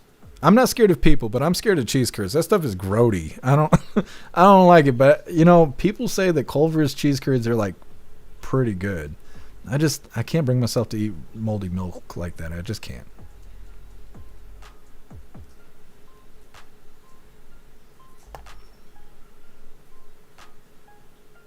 Picture Dead, Diablo sauce is the shiznit. I agree. I got more than 2 freezer bags full of Diablo sauce. Plus, I think I got 3 bottles of it as well. I'm going to be wealthy in the apocalypse. I'm going to have all this Diablo sauce and be trading for ammunition and everything else.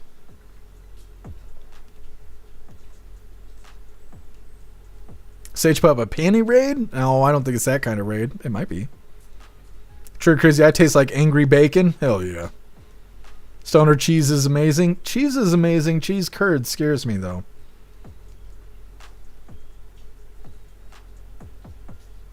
McBeefy fries is carbs. Yeah, I mean, I'm already fat. I'm just, what could I do? Get fatter? You know, that'll be fine.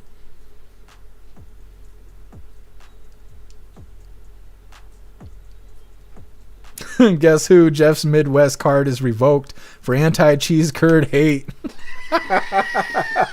Damn it, I'm not a Yankee anymore? This is bullshit.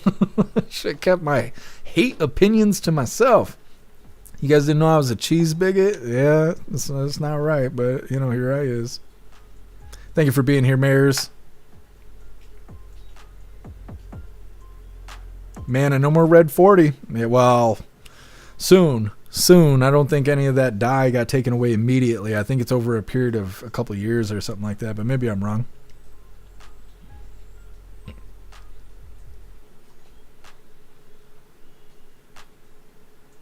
Hey, thank you for being here, J Spray. Zero, cheese curds are fine. It's just cottage cheese. Ugh. I can't use cottage. Yeah, I can't do that either. There's a story I shouldn't tell you guys. Just, I don't know. You know, no, I'm not going to say it. I'm not going to say it. I've seen things that look like cottage cheese that weren't in places where cottage cheese should be. And after that, I just can't imagine eating cottage cheese. I never have, and I never will. I don't know. Anyways, it's that time once again, hooligans. Please join me for the Pledge of Allegiance. I pledge allegiance to the flag of the United States of America and to the republic for which it stands, one nation, under God, indivisible, with liberty and justice for all. All right, we did the thing. We're going to read through really quick, and we're going to run this raid. We'll be wrapping this up, but we'll be live again tomorrow, 3 p.m. Eastern time, for the very next Coffee with Hooligans. Like I said, reading through, and we're going to figure out this raid. Zero, you don't want to hear it. You don't want to hear it. It's grody.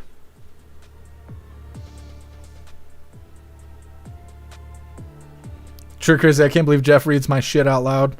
You should see the things that Snook says.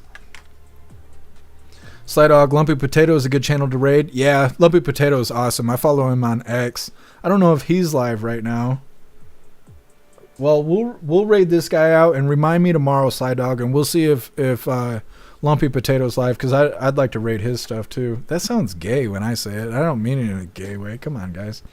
Thanks so much, Cheeky Chops, for the $2 donation over on Rumble. You're a badass. Thank you, Cheeky Chops.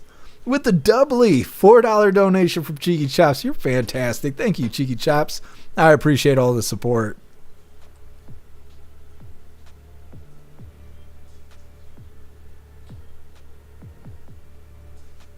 All right, you hooligans, ready for this raid?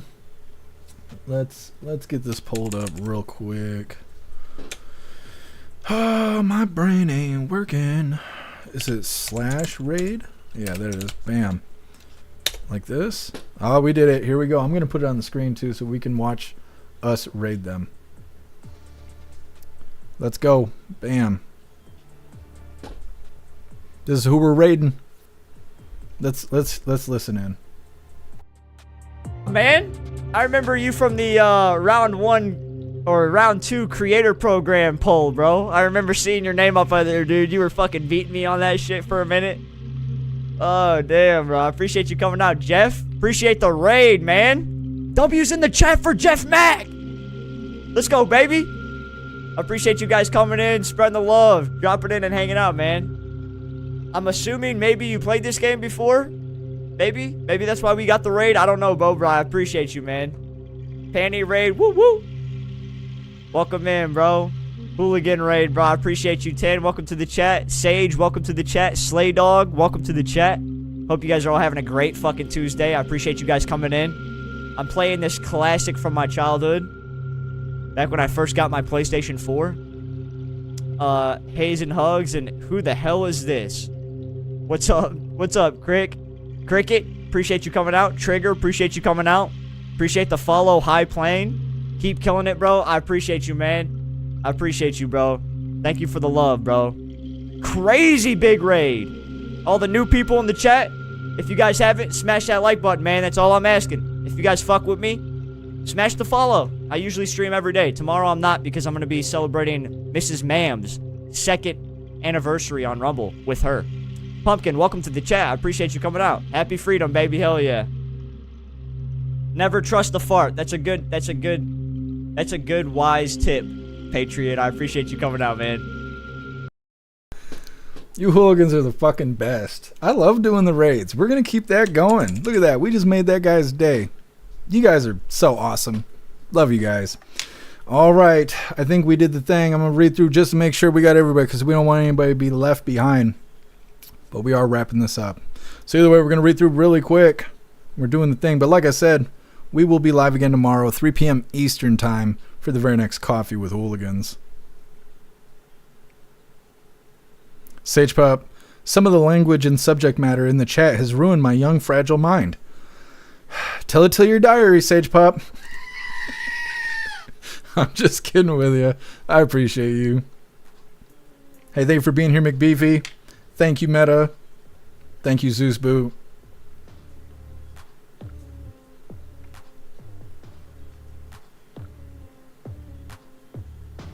Chicky Chops. Yeah, you can send food to the P.O. Box. You just got to let me know so it ain't sitting there too long. Thank you, Wayward. I appreciate you being here. All right, hooligans, that's that. Like I said, we will be live again tomorrow, 3 p.m. Eastern time for the very next Coffee with Hooligans. I appreciate all of you guys being here. Thank you for helping me cover the news as well as make it suck less. I enjoy sitting here laughing with you guys, researching things, learning, and staying united as we do. I appreciate all of you guys. Go find some good food. I already told you guys what I'm eating. I'm excited to go make the sloppy Jeffs. It's not the sloppy fries. I don't know about that. Sloppy thirds. That's what we call it. It's the sloppy thirds. Either way, I really do appreciate all of you guys. Enjoy the rest of your day. Make your way back to us tomorrow, 3 p.m. Eastern time for the very next Coffee with Hooligans. Huge shout out to everyone that made donations, joined the membership programs, or purchased any merch. I really appreciate all of you hooligans, and I wouldn't be able to do any of this if it wasn't for you. So thank you so much for all your support, and I'll see you on the next live. Until then, stand tall, shine bright, and that's a wrap.